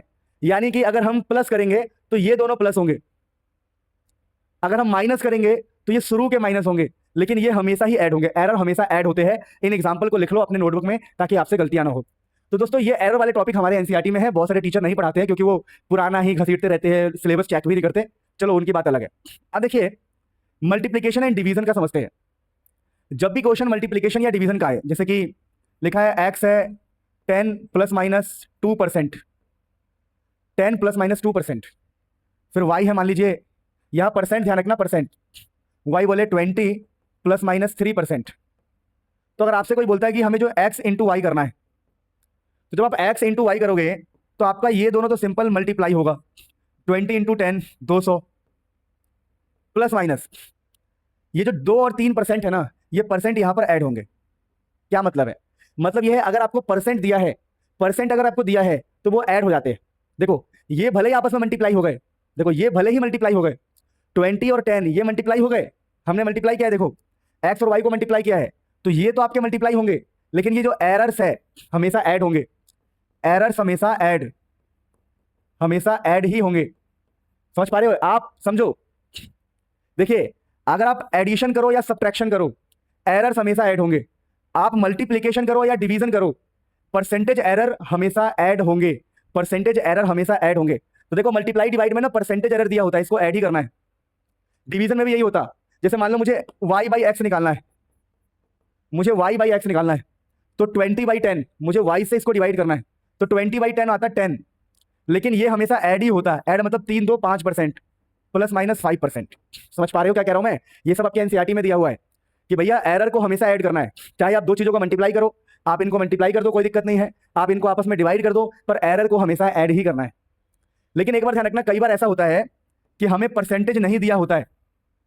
अगर कभी परसेंटेज ना दिया हो तो आप परसेंटेज निकालते हैं। जैसे मैं क्वेश्चन से आपको समझाता हूं, देखो मुझे किसी ने बोला, देखो कि जी मेरे पास x है 10 प्लस माइनस सिंपल 2 लिखा हुआ है, ये परसेंट नहीं दिया हुआ है। और मुझे किसी ने बोला y 20 प्लस माइनस 4, समझो मुझे यार 2 और 4 दिया है, परसेंटेज नहीं दिया है, और क्वेश्चन है find x into y, x into y find करना है, लेकिन मुझे परसेंटेज नहीं दिया हुआ है। अगर मुझे परसेंटेज नहीं दिया हुआ है तो सबसे पहले मुझे परसेंटेज निकालना पड़ेगा। तो मैं परसेंटेज कैसे निकालूंगा, ये देखो परसेंट निकालने के लिए क्या करते हैं, जो भी एरर दिया हो सिंपल वाला एरर कितना है 2, ऐसे यहां करके दिखाता हूं। देखो परसेंट निकालने के लिए क्या करते हैं, परसेंट निकालने के लिए जो भी सिंपल एरर हो 2, उस 2 को उसकी वैल्यू से डिवाइड करो 10 से, और इनटू में कर दो 100। तो ये कितना आ रहा है, ये आ रहा है 20%। तो सबसे पहले आपको परसेंट बनाना पड़ेगा, यानी यहां पर हमारा आंसर क्या आएगा, 10 प्लस माइनस 20%। तो मैं परसेंट कैसे बना रहा हूं, देखो दोबारा बोल रहा हूं, if percentage is not given, हमें मल्टीप्लाई करना है। देखो सुनो, देखो मल्टीप्लिकेशन के लिए वैसे तो बहुत सारे टीचर नहीं करवाते, पर मैं करवा रहा हूं। देखो मल्टीप्लिकेशन और डिवीजन के लिए, तो देख लो मल्टीप्लिकेशन और डिवीजन के लिए बता रहा हूं सिर्फ मैं, मल्टीप्लिकेशन और डिवीजन के लिए हमें परसेंटेज एरर चाहिए, मल्टीप्लिकेशन और डिवीजन के लिए हमें परसेंटेज एरर चाहिए। लेकिन अगर हमें परसेंट नहीं गिवन है, परसेंटेज चाहिए ना, परसेंटेज, इसलिए हम परसेंट निकाल रहे हैं। और परसेंट निकालना कितना आसान है। देखो, जो भी आपका एब्सोल्यूट एरर हो, मतलब जो यहाँ पे लिखा हो 2 लिखा है, तो 2 को उसकी वैल्यू से डिवाइड करो, तो 2/10 इंटू 100, तो 2/10 इंटू 100। और मुझे मान लो इसका परसेंट निकालना है, वाई वाले का निकालना है, तो कैसे निकालेंगे? तो ये हो जाएगा हमारा कितना, 4/20 इंटू 100, 20 पंजे 100, ये भी 20% आ गया। ठीक है, तो 4/20 इंटू 100, तो ये कितना आ गया, 20 प्लस माइनस 20%। अब मैं मल्टीप्लाई कर सकता हूं। अब मुझे मल्टीप्लाई करने के लिए करना पड़ेगा x इंटू वाई। तो x इंटू वाई क्या होगा? सबसे पहले तो इन दोनों को सिंपल मल्टीप्लाई करेंगे 200, ये तो सिंपल मल्टीप्लाई करेंगे 200, लेकिन हमारे जो ये है, ये हमें ऐड ही करना पड़ेगा क्योंकि हमने परसेंट निकाल लिया है। तो मल्टीप्लीकेशन में क्या होता है, in multiplication add percentage error. तो ये जो हमारे परसेंटेज वाले एरर है, इसको सिंपली हम ऐड कर देंगे, तो 20 हो जाएगा हमारा 40, हमारा 40 हो जाएगा, ये 40%। तो ऐसे आप कोई भी क्वेश्चन कर सकते हो, मल्टीप्लाई का भी और डिवाइड का भी। तो हमने क्या सीखा, मैं एक लिस्ट बनाता हूँ, लिस्ट। हमने ये सीखा कि 3 तरह के क्वेश्चन हो सकते हैं। पहला क्वेश्चन ये कि आपको x दिया हो, जैसे 10 प्लस माइनस 2, और y दिया हो 20 प्लस माइनस 3। तो देखो, ये तो सिंपल क्वेश्चन है, ये परसेंट वाला क्वेश्चन नहीं है, तो आप इसमें ऐड कर सकते हो x प्लस वाई। अगर प्लस करना है कोई दिक्कत नहीं, इन दोनों को प्लस करो 30, और इन दोनों को भी प्लस करो, प्लस माइनस 5, खेल खत्म।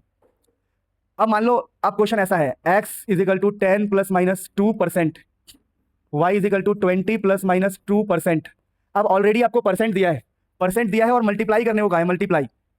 जब परसेंट दिया है और मल्टीप्लाई करने को कहा है तो कोई टेंशन नहीं है, 20 इंटू 10 200, लेकिन इनको तो ऐड ही करना है, 2 हो जाएगा आपका 4%। लेकिन एक थर्ड क्वेश्चन ऐसा बन सकता है जिसमें आपको x दिया हो simple 10 plus minus 2, y is equal to 10 plus minus मान लो कुछ भी 2, 10 ये चलो 20 ले लो, 20 प्लस माइनस 2, और एक्स वाई बोला है, x इंटू वाई बोला है, लेकिन ये परसेंटेज नहीं दिया है, तो देखो मल्टीप्लाई करते वक्त, सुन लो, मल्टीप्लाई करते वक्त एक्स वाई को मल्टीप्लाई करते वक्त यहाँ परसेंट होना चाहिए, तो आपको पहले यहाँ परसेंट निकालना पड़ेगा। यानी मल्टीप्लीकेशन एंड डिवीजन में परसेंट अगर नहीं दिया है तो परसेंट निकालो। तो इसका परसेंट खुद निकालना, और इस क्वेश्चन को सॉल्व करके मुझे कमेंट करके बताना कि क्या इसका आंसर आएगा। बस एक बार रूल पढ़ लो, एक बार इस रूल को पढ़ लेते हैं। रूल क्या है, अगर एडिशन या सब्ट्रैक्शन है तो सिंपल एब्सोल्यूट एरर को ऐड कर दो, जैसा मैंने करके दिखाया, ये सिंपल एरर को ऐड कर दो, कोई दिक्कत नहीं है। लेकिन अगर मल्टीप्लीकेशन या डिवीजन है तो आपको परसेंटेज एरर चाहिए।